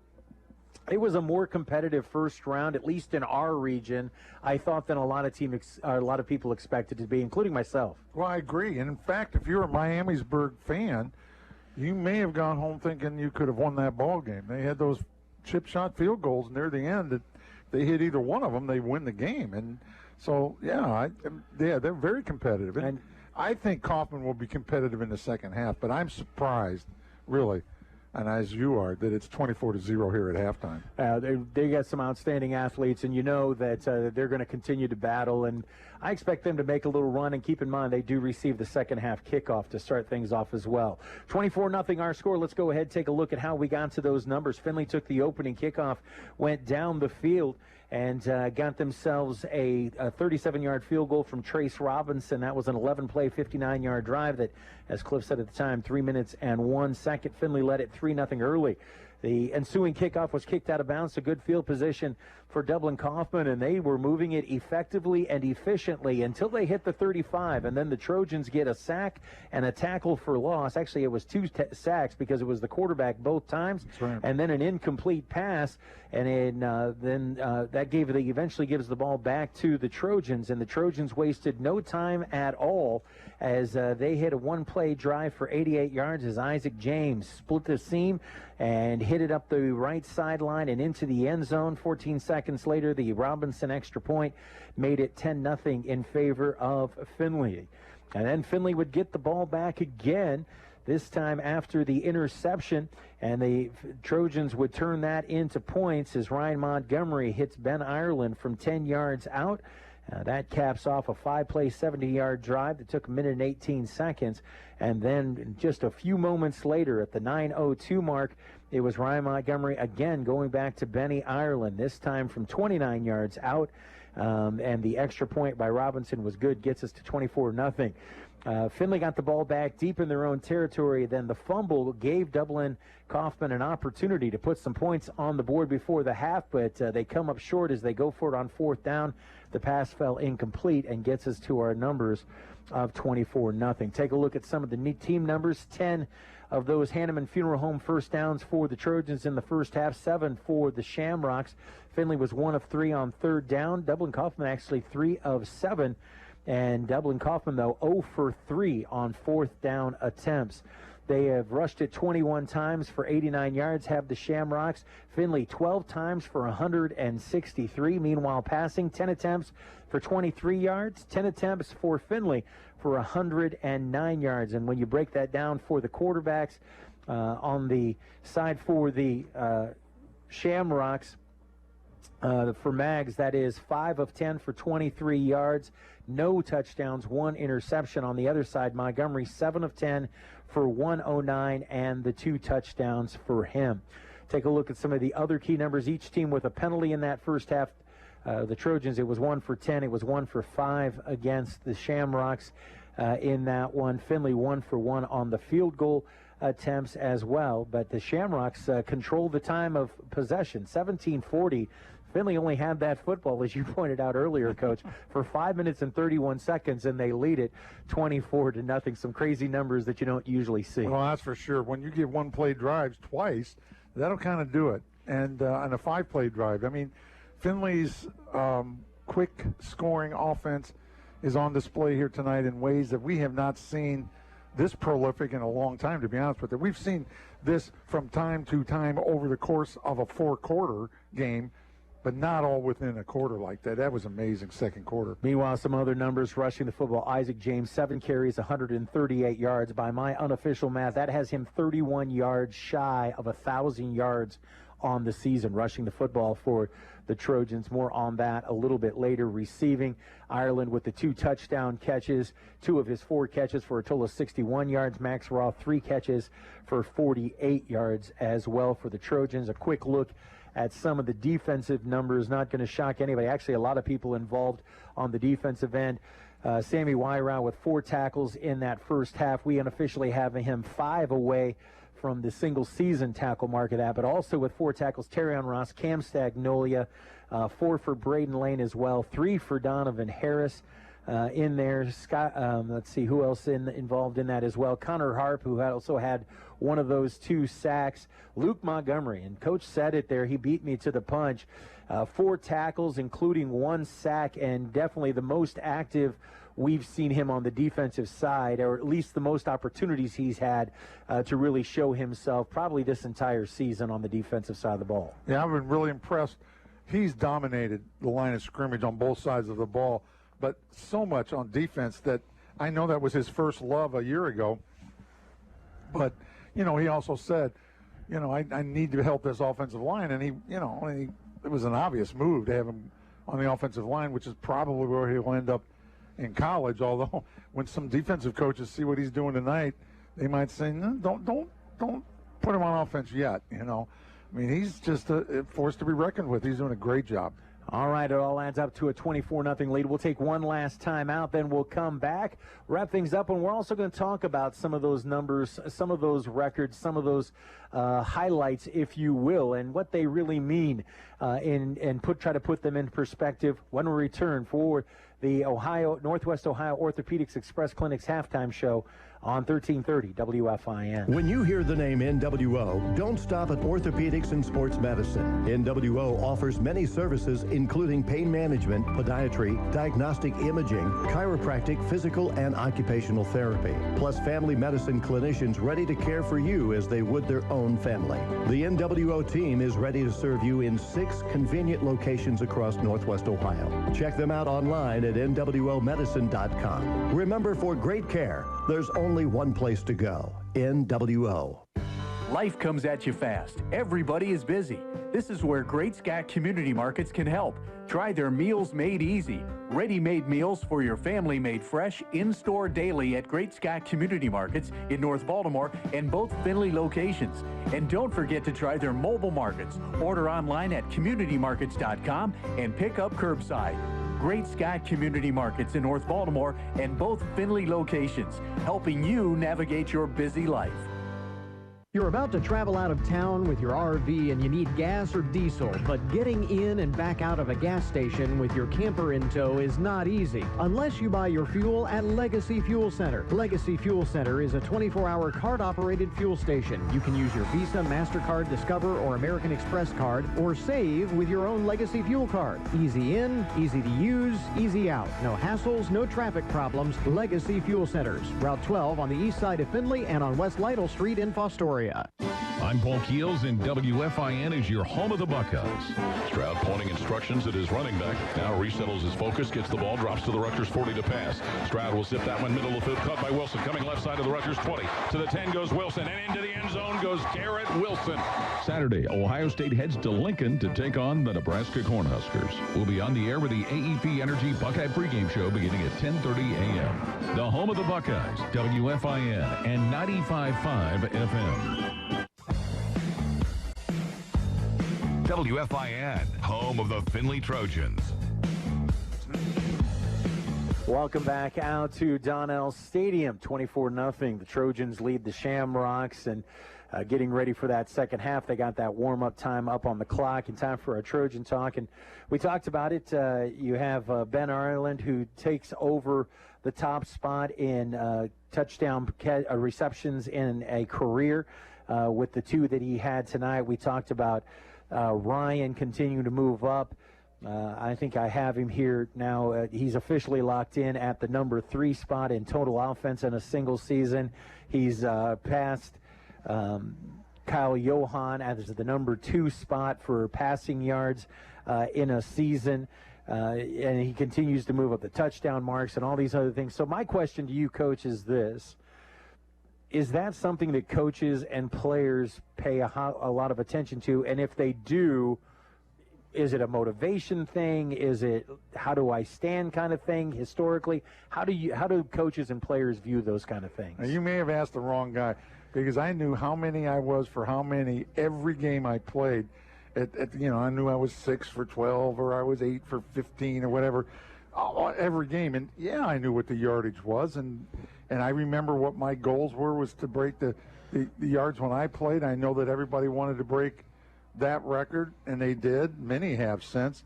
Yeah, there's one record I still have, though, that nobody I don't think is ever going to break. I threw 13 interceptions in one season, and I don't think. Let's hope nobody breaks that one. No kidding.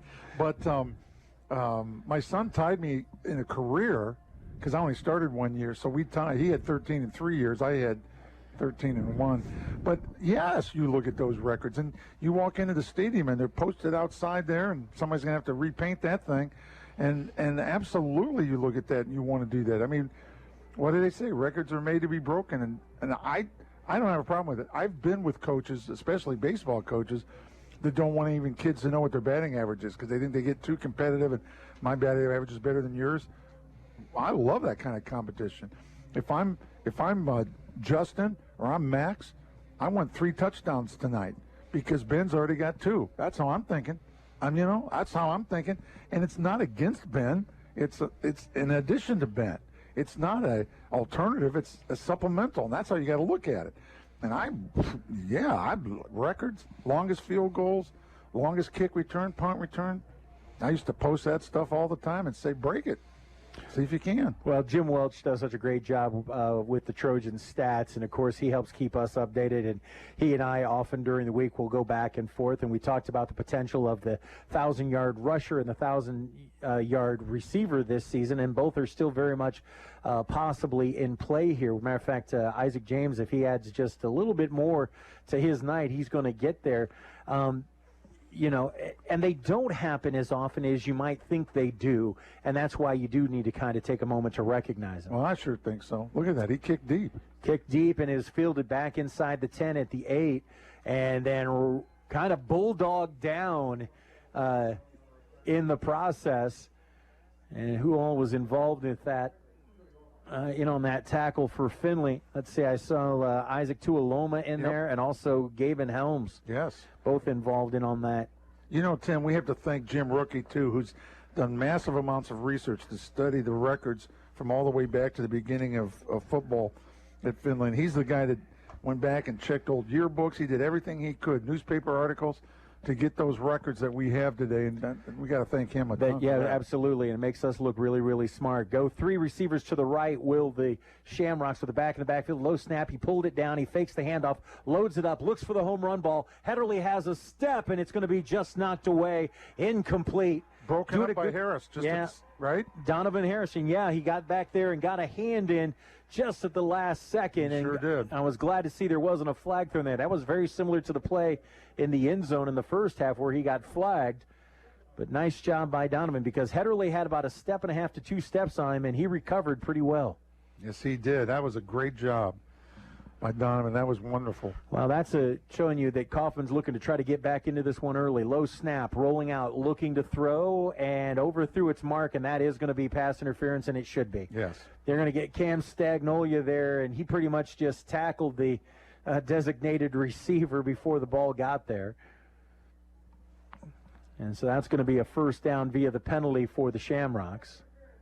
So that should put the ball at the 39-yard line, if I got my math right.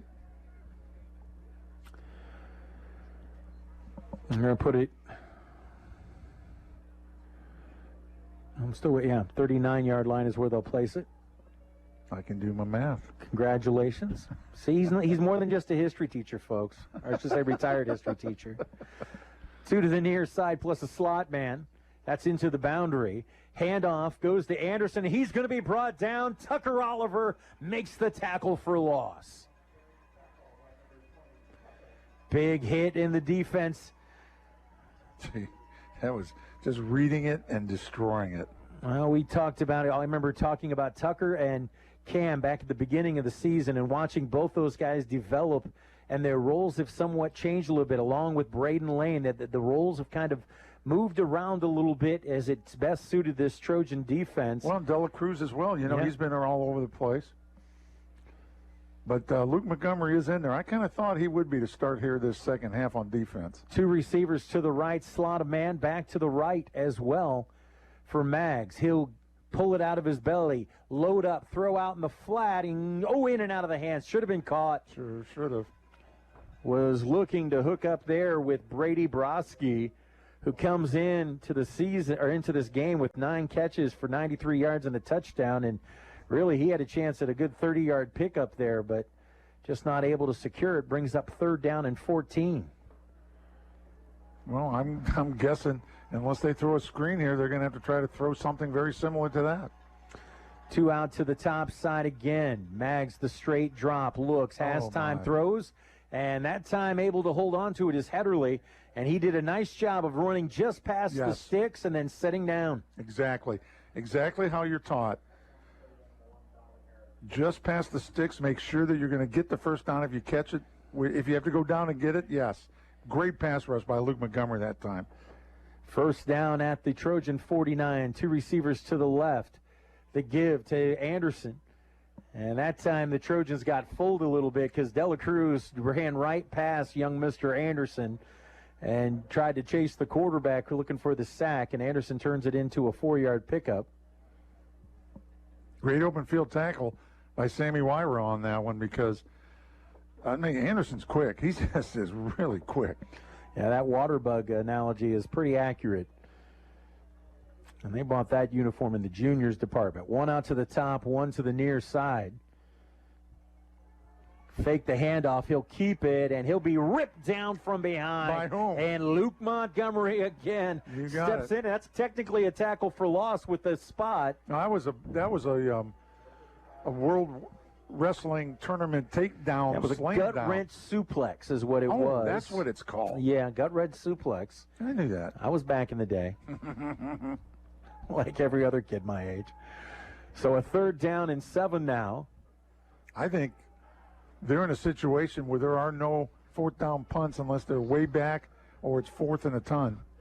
Two receivers out to the right. Slot a man on the left side here behind the tight end. Quarterback's going to keep. And picking his way is Maggs and gets it close to the first down. Going to bring up a 4th down and 1. And as you said, that run happens purely because they know they're going on 4th if he doesn't make it. Well, that was a great run by the quarterback. Got picked up 6 yards, got to the 40. It's 4th and 1. Obviously 4-down territory. Well, what's crazy about it, it's one of those set runs, but it's also an improvisational run. He knows he's running it. He just doesn't exactly know where until he sees the hole. And the linemen don't either. They got to take the defender the way they can. That's what it amounts to. They're going to do it again. 2 to the right, 1 to the left, and he is going to keep it again. And he'll turn it up. First down. Now he cuts it back across the grain. Has running room up the sideline, inside the 20, and then forced out of bounds. But not before he sets him up inside the red zone. Where's that been all night? Well, when we talked about it, we thought we'd see a more steady diet of that than we have. That was a 23-yard gain right there.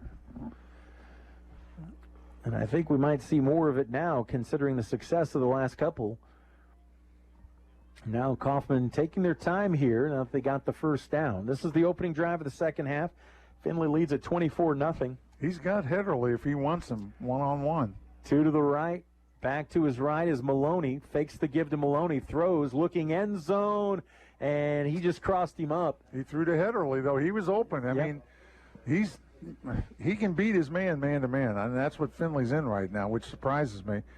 But that's what they're in, and it's working because it's working so well against the running attack for Coffman. And they ended up with Tucker Oliver on him, which Tucker can cover him, but I don't know that that's as good of a cover as perhaps Donovan Harris or even better Terrion Ross. But yeah, they switched it up out there on the outside, and they had a man open. They just missed him.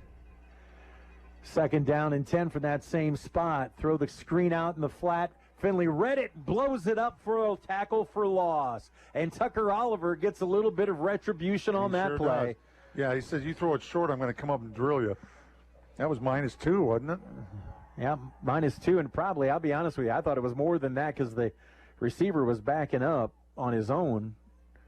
But either way, it's another tackle for loss for this defense. Sets up a 3rd and 12.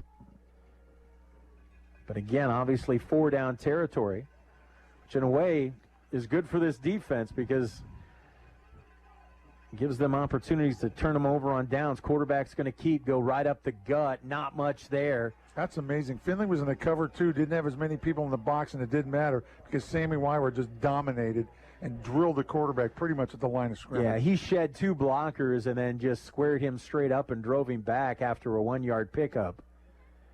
4th and 11 here. And this is a passing situation that at least tonight the Shamrocks have not been comfortable in. Again, they are 0 for 3 on 4th down. Well, now they're 1 for 4 after that earlier one, but they were 0 for 3 in that first half. 1 to each side, drop, going to throw a timing pattern up into the corner. No good, incomplete, and look in, I don't see a flag. No, that was Harris on the coverage, like you said. So the Trojans turn them over again on downs, and the offense will get another shot at them. So, again, gave up some yardage, gave up some plays, but don't give up any points to this defense. And now Findlay's offense will head back out there. And I would expect a pretty steady diet of Isaac James. I think you're right there. Sammy Weiler's in there at slot back, too, so. They may just load it up here and ISO run.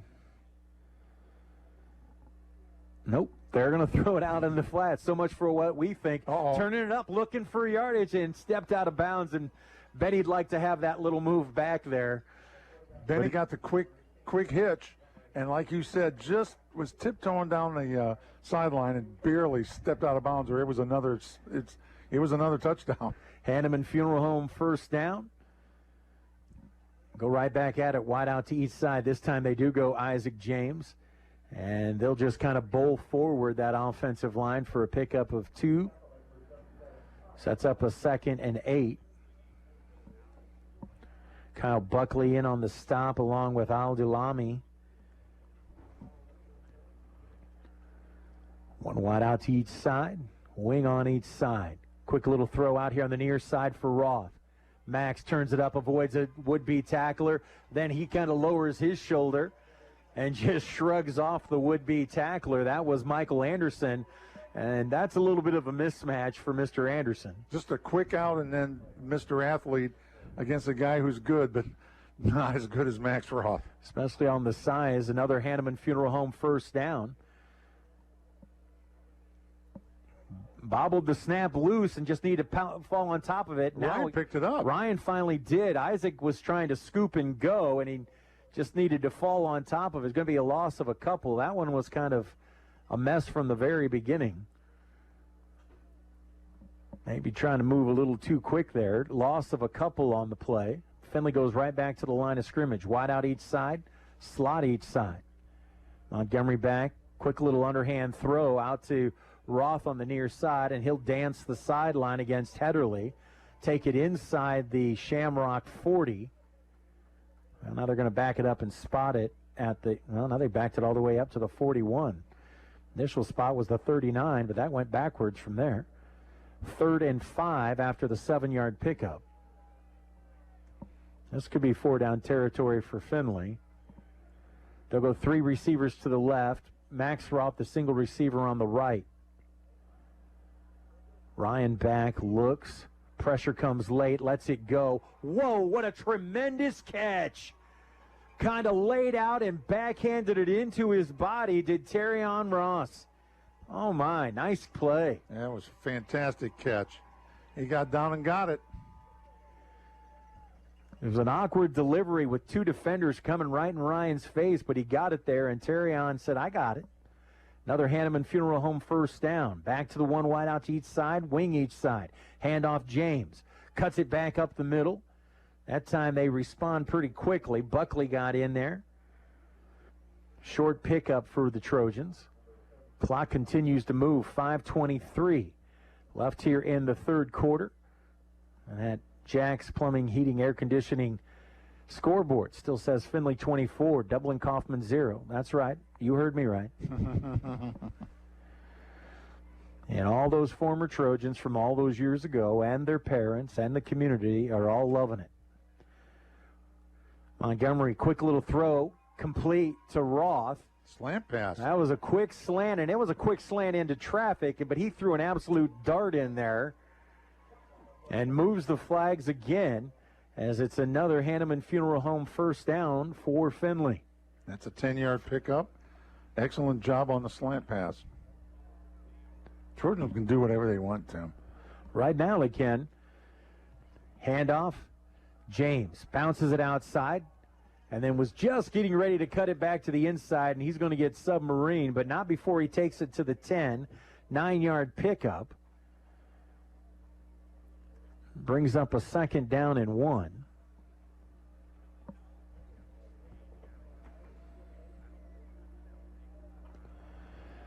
Handoff to Isaac again, picks his way, dances a little bit, takes it inside the 5 and down to about the 2.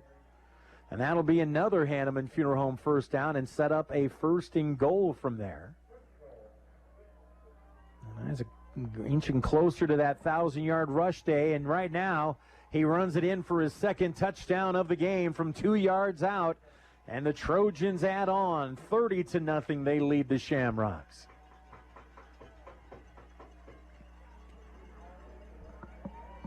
An extra point by Trace Robinson coming up. Coach, you said it. Right now, Findlay able to do pretty much whatever they want. Snap back, spot down. The kick is up. And the kick is good. 4:04 left in the third. And our Jacks Heating, Air Conditioning, and Plumbing scoreboard, Findlay 31. Dublin Coffman 0. Back in a moment on WFIN. I encourage you to get your kids involved at Millstream Career Center. Why choose Millstream Career Center? My name is Carla Benjamin, and my daughters have both attended Millstream Career Center. Millstream provides unique opportunities that universities or regular high schools can't. It teaches how to work in the given industry and how to function as a well-rounded person. My kids will be given everything they need in order to take the next steps towards their careers. Why should your high school student choose Millstream Career Center? Find Find out more online at millstreamcc.org. This is head coach Stephen Adams, and you're listening to the home of the Trojans. 1330 WFIN, WFIN.com, and 95.5 FM. Welcome back out to Donnell Stadium, and the Trojans get the stop on defense, turning the Shamrocks over on downs, and then turn it into points on the scoreboard with the second touchdown run of the night by Isaac James. And Findlay leads it 31-0. The employees of Ball Metal wish all the area teams and students great success this season. Ball Metal would like to remind everyone to, as always, please recycle. Good luck from Ball Metal. Robinson prepares to kick it away. Going to go with a high angle, takes a hop and a skip, loose on the turf. And they have to pounce on it back at the 25, do the Shamrocks.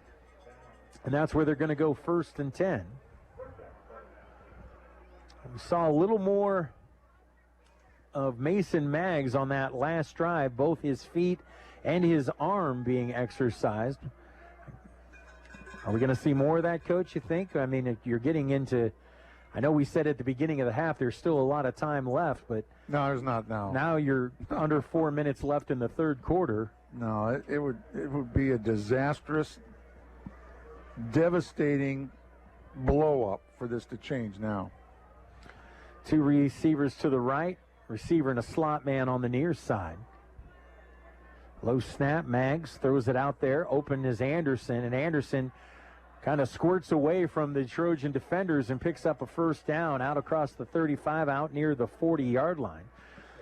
Coming up on the Sports Authority this weekend, of course, tomorrow, Ohio College football today from 6 to 7 in the morning. That's followed up by the Buckeye Sportsman from 8 to 9. Then we'll get Ohio State pregame starting at 10:30 as the Buckeyes take on Nebraska. We'll have that for you. Two receivers to the right, one to the left. Low snap, Maggs back, look, throws across the middle. Was looking for Doherty, and a little bit of a low throw. Doherty not able to get down there and get it. Should have been caught, though. But the thing is, every snap is down at the ankles of the quarterback, and poor Maggs, he has to reach down and get it. It completely messes up his eye level and his eyesight and reading the defense. It just, almost every snap is terrible. And somebody should do something about that, I would think. My goodness. Two to the left, slot man near side, tight end right at side.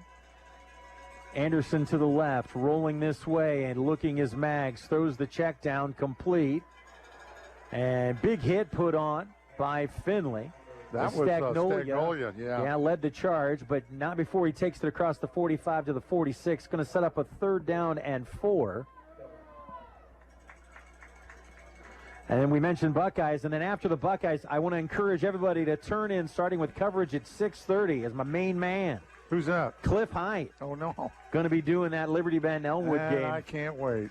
Snap, and the quarterback keeps, breaks one tackle, but he won't break the rest. Connor Harp and others and respond. Sammy Wyra, too. Sammy Wyra had him around the legs. Man. Tucker Oliver was in there. I think Coach Adams might have been in at the end of that tackle. Brings up a 4th and 4, but unfortunately I'm unavailable tomorrow night, so Cliff's going to fly solo tomorrow with the Eagles and the Royals. It's a rematch of last year's second-round game. Yes, sir. One to the near side, two out to the top, plus a slot on 4th and 4. Findlay showing pressure, now backs out of it. Maggs is going to keep. Runs it up the middle, breaks one tackle, and I don't think he got there. No, he didn't get it. He's going to come up a yard shy. And for the 5th time tonight, the Trojans get the stop on 4th down. That might be some kind of a record. I don't know. And here comes the offense working with great field position here, and 1:18 left in the third quarter. Talk about it. Then you look ahead till Sunday, NFL Insider from 7 to 8 in the morning. Then the Ohio Sports Magazine from 8:30 to 9. NFL Preview gets underway at 11 to 11:30. And then 2 NFL games for you on Sunday. Patriots and Carolina, the early game. And then the late game, Tennessee at the Rams. And I'm a new Rams fan this year. Me too. I think the Patriots have found a QB, too. Pressure up front. Montgomery has all the time in the world. Throws it out and finds Donovan Harris. inside the 35 and down to the 32. How about that straight type? Did you see Luke Montgomery just manhandling that man? Well, and that gave Ryan about 45 minutes to sit back there and throw. That's ridiculous how much time he had. I think he had his teeth cleaned in the middle of that one. 33 seconds left. That's good. 3 to the left, 1 to the right. Tice to the right of Montgomery. Play action. Throws it out. Screen. Oh, got blown up. Give credit where credit's due. That was Maloney who made the play that time. But he went right through Justin Roth, and it knocked Benny down. Yeah, that looked like a backup on the freeway, and it chain reaction backwards. That kind of looked like Laurel Hardy right there. That was funny. 2nd down and 12, and at 31-0, you can laugh about it, but that's the end of the 3rd quarter. And the Jacks heating, air conditioning, and plumbing scoreboard. Findlay 31. Dublin Coffman 0. Back in a moment on WFIN. At Kirk Chiropractic, we keep bodies in motion. We can keep your athlete in the game and not on the sidelines. We treat the person and not the symptoms so you can have long-term pain relief. And we teach you how to keep the pain from returning. Our mission is keeping people well, and that's exactly what we do at Kirk Chiropractic. We welcome the opportunity to treat your family at our office on the corner of South Main and Lima Avenue in Findlay. Online at kirkchiro.com. At Kirk Chiropractic, we are keeping bodies in motion. The Findlay Trojans, WFIN and 95.5 FM. Welcome back out to Donnell Stadium, getting ready to start the 4th quarter here. And as always, we want to invite you to go to WFIN.com, check out all the area scores in the real time on our high school scoreboard presented by Owens Community College. And take a look at the area scores, I should say regional scores. Marysville leading Perrysburg 35-0, that one in the 3rd.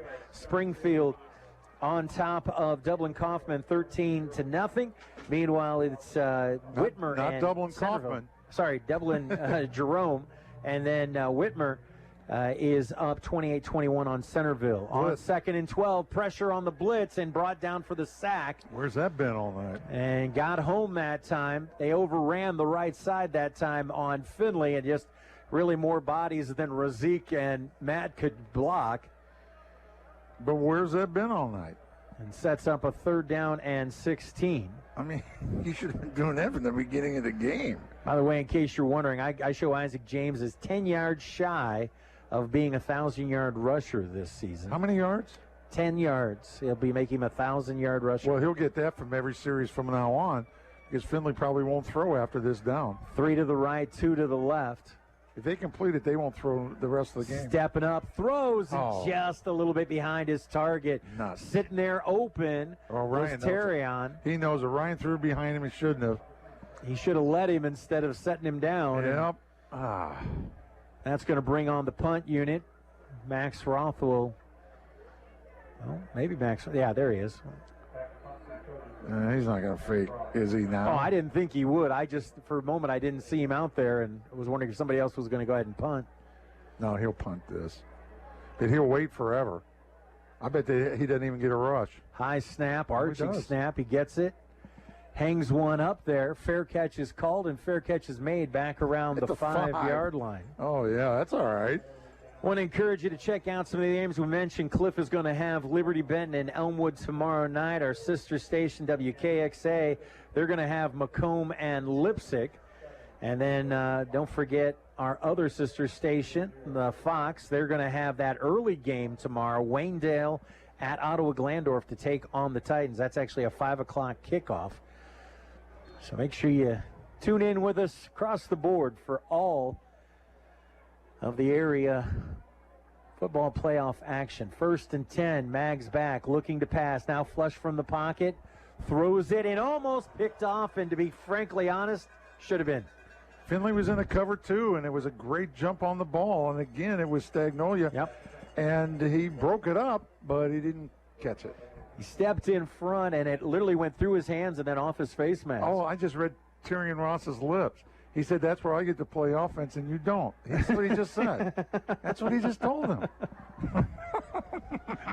I'm not taking any responsibility for that one. Okay, I'm making it 2nd and 10. Again, from that 5-yard line. Again, a couple of receivers to the top, wing on either side, straight drop. Now throws out the screen on the near side, in and out the hands, and they're going to say incomplete. And we're looking for Maloney, and that's going to bring up a 3rd and 10 from that same 5-yard line. If you throw to a back that's on a swing, Tim, you have to throw towards the line of scrimmage to let him run to the ball. So he's running towards the line of scrimmage and going north and south rather than east and west. And he threw it behind him, forcing him to run east and west to try to even catch the ball, and then he couldn't even catch it. While at the same time, he was also going north. And he was also going to get drilled. 3 receivers go to the left, single receiver to the near side. First time we've seen this spread from them. Tampa 2 by Findlay. Throw it out in the flat, knocked away. That was a great defensive play by Terry and Ross. Was trying to hook up with his intended target, and that was Ty Young. And Terrion did a great job of adjusting to the ball in the air and knocking it away and bringing on the punt unit for the Shamrocks.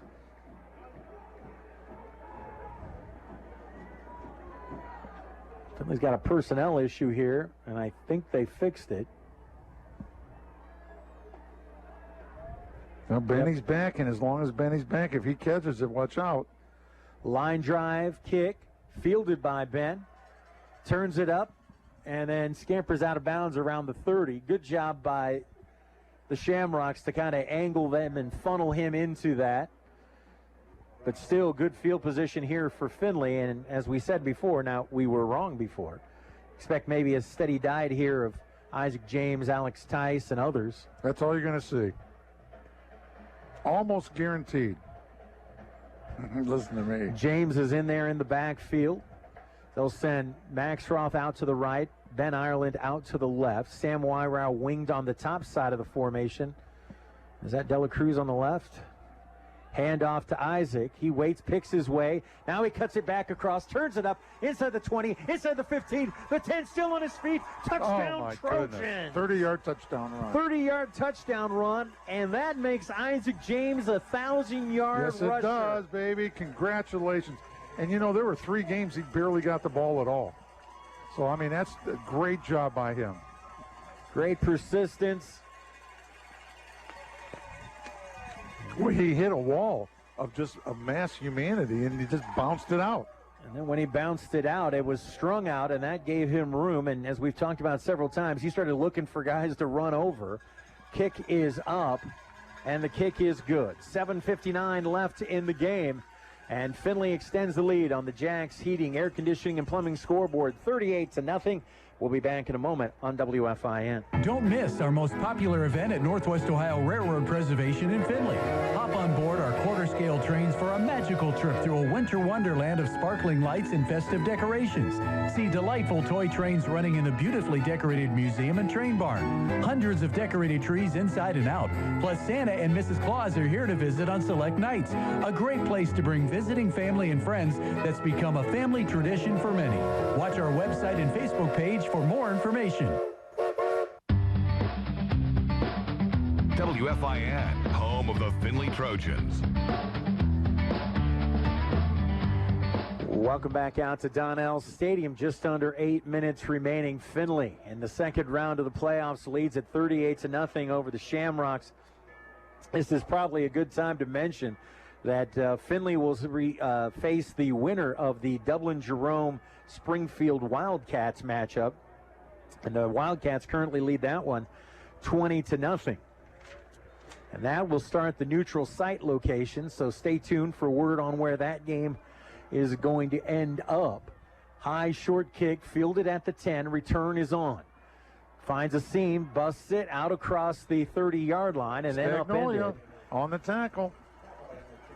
Boy, he's a good player. Cam gets him. Well, and we talked with Coach during that pregame interview and talked about how he and Tucker Oliver and some of these other guys have kind of grown and matured into their roles and have just become more and more effective. This secondary has gotten stronger as the season has went on. It sure has. 2 to the near side. Back to the left. Mags back, looking, flush, got away. Almost sacked, and now he'll get one of those improvisational runs. He'll take it out across the 45-yard line and out to the 46. That's enough for the first down. Findlay had a hand on him in the backfield for a possible sack, just not able to finish it. And I think Sam Wyra was just spying him and waited for him and got that open field tackle with one hand and brought him down. Talk about that scoreboard. Centerville and Whitmer tied up at 28. Back looking to throw is Maggs again. Throws the check down. Finds his big tight end. That was Doherty on the catch. Good pickup of about 7. Brings up a 2nd down and 3. Clock continues to move. 6:53. And that last tackle by Sam Wyra, we believe, has him as the unofficial single-season tackles leader. Play action for Maggs. Looks. Flushed. Rolls. Lets it fly and throws it away. Had to. There was nobody open. Great coverage by the Trojan secondary. And he had all day to throw that time. Yeah, and then Sammy finally came loose and put some pressure in his face and forced the throw away. 3rd down and 3 coming up.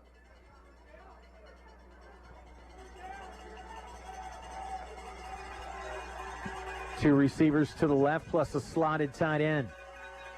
Back to the right. They'll give it, no, fake to Anderson. Quarterback's going to keep, and Maggs gets the first down. And that's what we were expecting from the very beginning of this one, but really haven't seen it as much as we expected. I think that's because Anderson established the run for them without him having to do that and taking that many hits.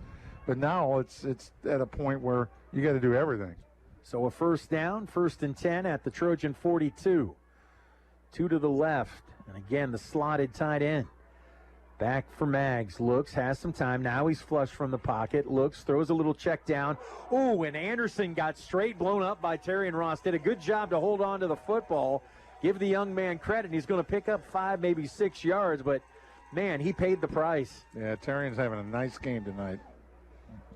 We're going to have our hands full trying to pick a player of the game in this one.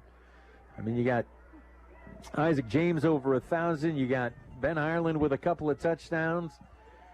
Dropping is Maggs, looks, throws across the middle. Nice catch there by Hederle. That looked a lot like the catch that Terrion made. Yes. For Findlay, and it gets them a first down inside the Trojan 20-yard line.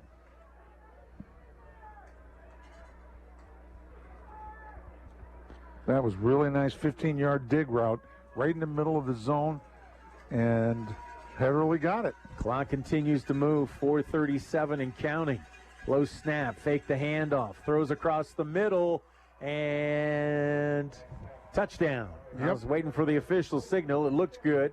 Hit Hederle again. Got Hederle, and they just flooded the route and kind of staggered the receivers. And nice job by Maggs. Threw a good pass, and he finished it off in the end zone. So the Shamrocks will finally get onto the scoreboard, 38-6 with, well, I'm assuming they're going to go 2 here. No, they will go 2.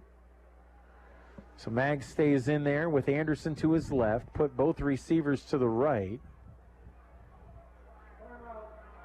Trojans will take the timeout. We'll take the timeout with 4:30 left. Findlay leads at 38-6. Back in a moment on WFIN. When life happens at work or play and you or your loved one is injured, get your orthopedic needs cared for on the same day at NWO Urgent Care, located on the east side of Findlay on US 224.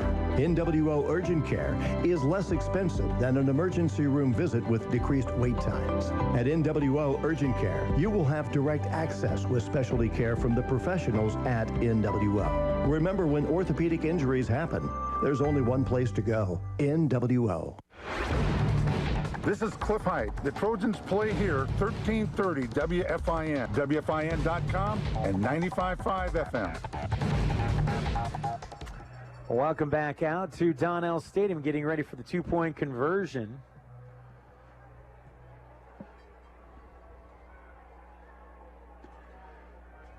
Maggs in the backfield by himself. He has 2 to the right, 2 to the left, throws it, and it's just a battle, and that's going to be a flag. Gotta be. It has to be, because Donovan never even remotely released him and never remotely made a play on the football. No, he was holding him the whole time.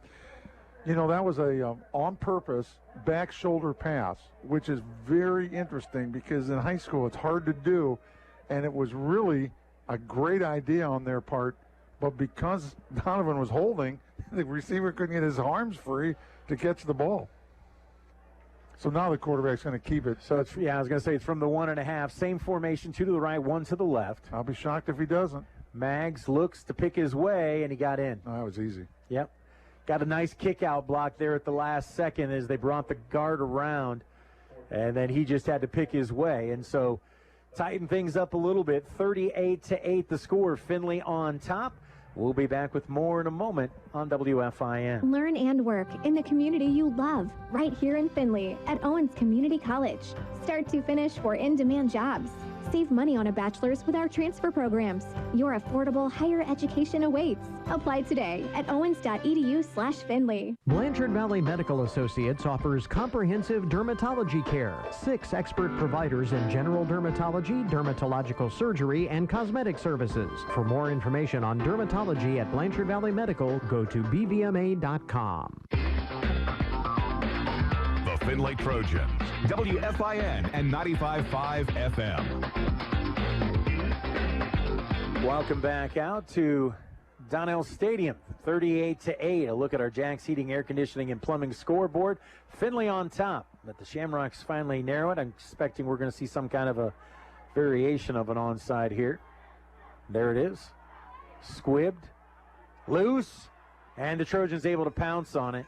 Well, they had their hands team out there. Did it squirt again? No, Findlay did. Yeah. I thought maybe it squirted again. I think Justin Roth was the one who ended up with it. It was Justin. Good job, Justin.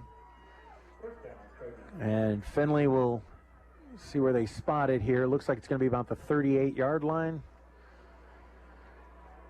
And Findlay will be looking to run out the remainder of this one. Mentioned Isaac James goes over 1,000 on the season rushing. We'll have all of the post-game stats. We'll talk to Coach Adams. We'll try to set the scene for next week as best we can. One wide out to each side, wing on each side. Handoff, that's Tice. Tice finds a seam. He bounces it across the 45, and he looks like he has enough for another one of those Hanneman Funeral Home first downs, and he does. Nice running by Alex.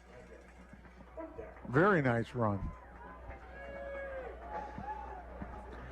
Tell you, talk about the running game, and you talk about how much time Ryan's had. You got to tip your hat to this offensive line. Heimbaum, Montgomery, Benjamin, Searles, Crutcher. The two on the right have been stalwarts throughout the two seniors. Twin Towers, 6'8" and 6'9" out there, and the others have, because of injury and other things, have been juggled around at times, but boy, certainly taking control of the line of scrimmage tonight. On 1st and 10, handoff, Tice again, kind of picking his way, and he's going to do a lot of work to get back to the line of scrimmage.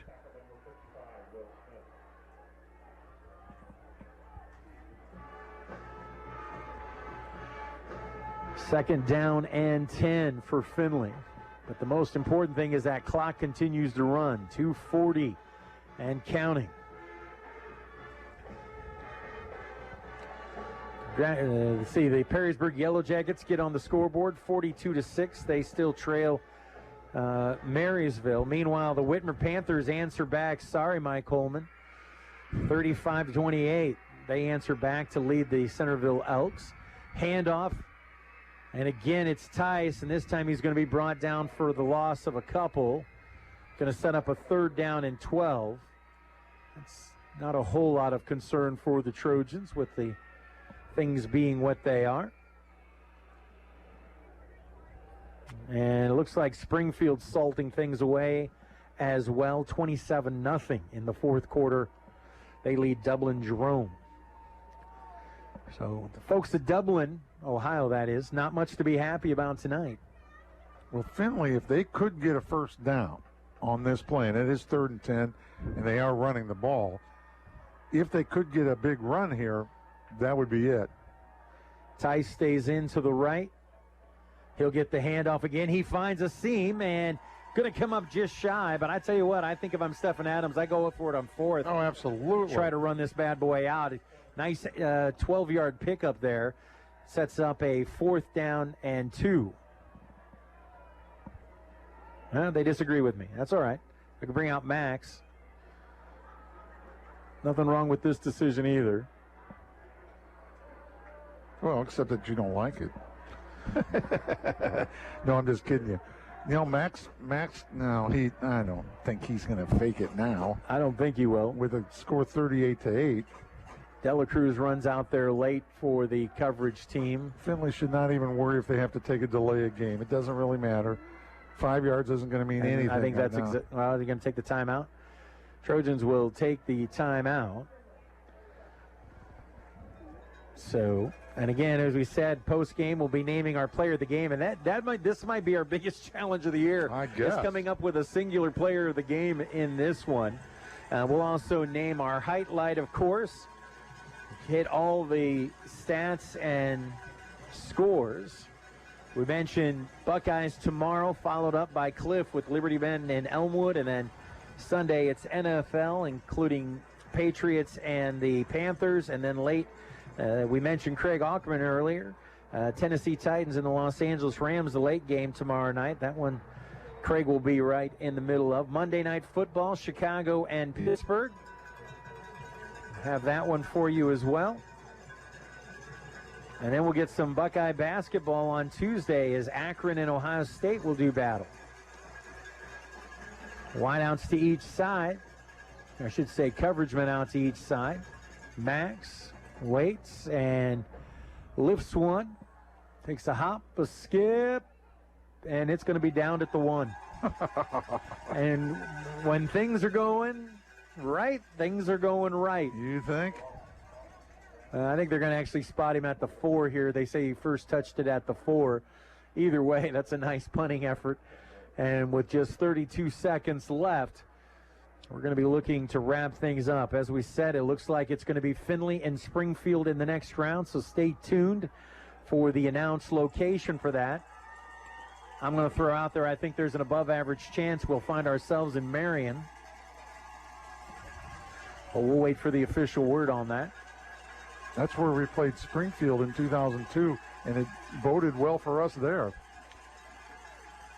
Play action, back, looking, loads up, looks for the long ball, and overthrew it. And Stagnolia was kind of dogging there like he might play off Hederly taking the long run there.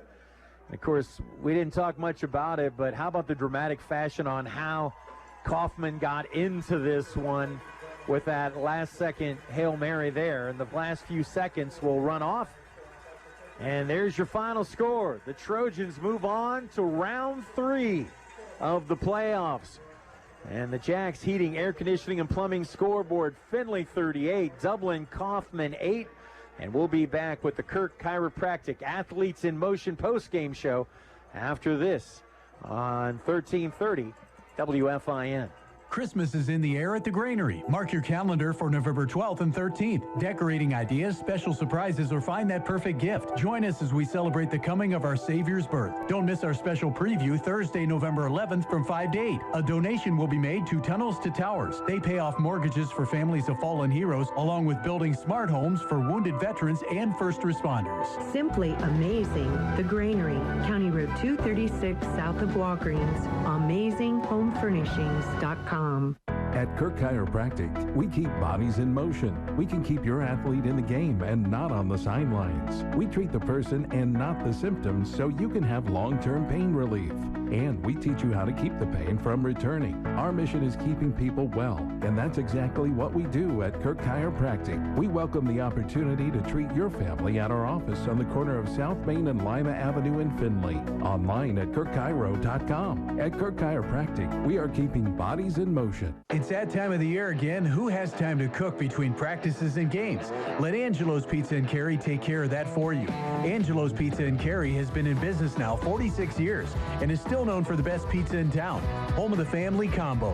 Angelo's Pizza also has the best stuffed crust pizza and offers a variety of specialty pizzas, subs, fried foods, and salads. Stop in after the game or have Angelo's Pizza deliver.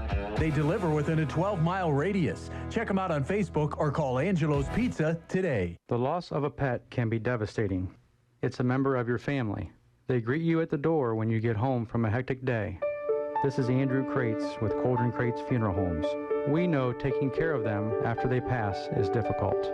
With this in mind, we offer simple pet cremation starting at $60. As always, we are here to serve your family in a time of loss. Any time of loss. Visit CauldronCrates.com for more information. Serving our community, our neighbors, and our friends. You want local sports? You've got lots of it at the WFIN Sports Archive. Play or download the Coach's Corner shows, plus games from your favorite teams, the Findlay Trojans, the BBC, and Ottawa Glandorf. You have the power of local sports at your fingertips with the Sports Audio Archive. Check it out by clicking Game Audio Archive under the Sports tab at WFIN.com. This is Coach Stephen Adams. Check out the Coach's Corner live from Ralphie's Wednesday night at 6 p.m. on 1330 WFIN and 95.5 FM. Welcome back out to Donnell Stadium, where the Trojans have advanced on to the next round of the Ohio High School Athletics High School Football Playoffs with a 38-8 victory over the Dublin Coffman Shamrocks. And let's go ahead and talk about how we got to those numbers. Findlay took the opening kickoff and put together a 11-play, 59-yard drive that concluded with the Trace Robinson 37-yard field goal. Findlay then got the ball back and had a one-play drive. Isaac James goes 88 yards for the touchdown run, and that's going to start an onslaught. Robinson's kick was good. It was 10-0. Findlay would get the ball back again in relatively short order. This time the Trojans scored through the air. Montgomery to Ireland from 10 yards out. The extra point by Robinson capped off the 5-play, 70-yard drive. Findlay was in front 17-0. Then they get the ball back again, this time off of the turnover. And again, they go back to Ben Ireland, this time from 29 yards out on the pass from Montgomery. And after the Robinson extra point on the second 1-yard scoring drive of the day, Findlay was on top at that point, 24-0. And that's how we went to the locker room. Findlay gets a stop on the opening drive by the Shamrocks, and Isaac James strikes again, this time going in from 2 yards out, caps off an 11-play, 82-yard drive, and after the Robinson kick, it was 31-0. Findlay gets it again. Isaac James again. It looked like he was going to be bottled up at the line of scrimmage. He backed it up, doubled back, and take it in from 30 yards out. Again, a third one-play scoring drive of the night for Findlay. And after the extra point, it was 38-0. And then in the late moments with 4:54 left, Mason Maggs put together a nice little drive, 8 plays, 62 yards, capped off with a 19-yard touchdown pass to Trey Hedderly. The 2-point conversion was good as he went in by himself. Gets us to our final score of 38-8. Pleased to be joined by the Trojan head coach, Stephen Adams. And, Coach, round three. You get to keep playing. Absolutely. Anytime you get to keep playing, it's a good day. You got that right. So proud of the kids, so proud of the coaching staff. Put together a great game plan, gave the kids the trust and the confidence to go out and execute at a high level, and the kids did just that. Well, you've been talking for a while, and we talked about it in the pregame interview. Get a quick start, and you most certainly got that. Absolutely. Well, we just knew watching film and watching them on, watching that team right there, they've not really allowed teams to get 50 snaps, any more than 50 snaps. So they're limiting possessions. And we knew that if we had an opportunity to get the ball first, that we got to score fast. We got to put the pressure on them a little bit. So we did just that on both sides of the ball, all sides of the ball, and that really helped us out. We know if we can get up and get in front of them, things really kind of ramp up and we gain the confidence. So the guys did just that tonight, and Man, that was a good start. Certainly was, and then I like what your defense did. Yeah, they gave up some plays because they've got some outstanding athletes. We talked about it in the pregame, but you guys tonight on 4th down really took care of business. Yeah, I mean, we knew that coming in. They're pretty aggressive. We watched the film, and they set themselves up to get little chunks and little chunks and little chunks, and they're not scared to go for it on 4th down. They're aggressive, and we expected it, so we were prepared to stay on the field and get our guys in the right spots and make the right calls, and the guys are just executing at a high level, flying around, getting lined up, and being disciplined with what we told them to do during the week. Well, and then offensive balance, you got to feel really good about that. You got your running game actually going first with Isaac James, and I don't know if you know it or not, but he officially becomes a 1,000-yard rusher on the season with tonight. Yes, I do. And so a good night by him, and then that allowed the complement of the passing game to get going with Ryan, and of course his couple of touchdowns to Ben. Whatever it takes, right? Whatever it takes, and we do have that balance right now, and you know, if we have the throws, we're going to take the throws. If we have to run it, we're going to run it. And we have the guys that are more than capable to make the plays. So it's more so just understanding what the defense is giving you and not going any above that and being stubborn and just taking what they give you. And the guys executed it on a high level. Well, and you've been talking about it all season. Just continue to work, continue to buy in, continue to do your job. You got guys doing jobs. We mentioned Benny a moment ago. He has the career touchdown receptions leader now after the 2 tonight. And we think, we're somewhat unofficial, but we think with Sam's night tonight, he's the single-season tackle record holder after this. And that's about guys doing their jobs and it paying off for the team. 100%. You do your job, everything seems to fall in place, and that's been really, the guys have seen that the last couple of weeks, more importantly. You know, we got guys like Dallas that have really emerged on the defensive line, guys like Nate Regal that we're asking to do simple things like tonight, like really get physical with their tight end. When you do your job, sometimes it's not always glamorous. I might not get the tackle, I might not get the interception, but I at least made the pressure or I put my guys in the right spot to make the play. And then when you buy into that mindset, man, it works very easily and everything just flows. Unfortunately, I think people are going to misunderstand what I'm about to say here, but I think you'll get it. Luke Montgomery, really, his presence really got felt on the defensive side of the ball tonight. That's what we wanted to get him at, right, where he was at that top physical condition to be able to go both ways. We asked a lot out of him, and we got a lot out of him tonight. So he disturbed the middle, put pressure on those guys, and, yeah, you're right. He's a presence, and that's what we're going to need him for really kind of some time moving forward. Coach, I just want to ask you one question. Please. Why can't your offense sustain drives? You had a 1-play drive for a touchdown, 5-play drive for a touchdown, and another 1-play drive. What's the matter with your offense? Well, I just heard that song, TNT Dynamite? No, I had somebody ask me that one time during a game. They yelled out from the stands, "Hey, can't you sustain a drive?" And our drives weren't as fast as yours tonight. That was fantastic job, buddy. It's just putting our guys in the best position and letting our guys make the plays. And, you know, we try to be very smart. But what we're doing now, from a schematical standpoint, we're gaining confidence, right? So, I mean, that was from Fremont on. We're just getting better at what we're doing. And you can see the confidence that Ryan's playing with, the receivers are playing with, the line's playing with. Everybody knows they have a hand in it if they do their job. And we're at a good point. So I think we've definitely found ourselves, and we're now to a point where it's a full circle. We're truly balanced now. We're doing both things well, not just 50-50, but just really being able to run the ball well, pass the ball well, whatever's asked of us. And on defense, those guys are flying around making plays, and I'm loving every last second of it. Well, it looks like your opponent's going to be the Springfield Wildcats. Yes. They lead at 34-0 late over Dublin Jerome. Do you know anything about them, or is that still something to find out? No, we know a little bit about them. We saw them in the summertime. A lot of good athletes, a great quarterback. You know, they really got some guys on the perimeter that have some opportunities at the next level, at a high level. So it's going to be a good game. I think they're a tough team. It's a tough challenge for us. But it's another challenge. It's another week, and it's another opportunity for us to seize the moment on what we're doing and what we're doing well. So I'm excited. We're going to enjoy this one tonight and then get back to work tomorrow. All right, Coach. As always, we appreciate your time. Congratulations again. Oh, man. Thanks for everybody for coming out tonight and supporting, man. Great crowd. Great crowd tonight, and go Trojans. Go Trojans. All in, baby. All in. All right, that's Coach Stephen Adams. We're going to go ahead and take a timeout. We'll come back and continue the wrap-up of this one. Again, the final score,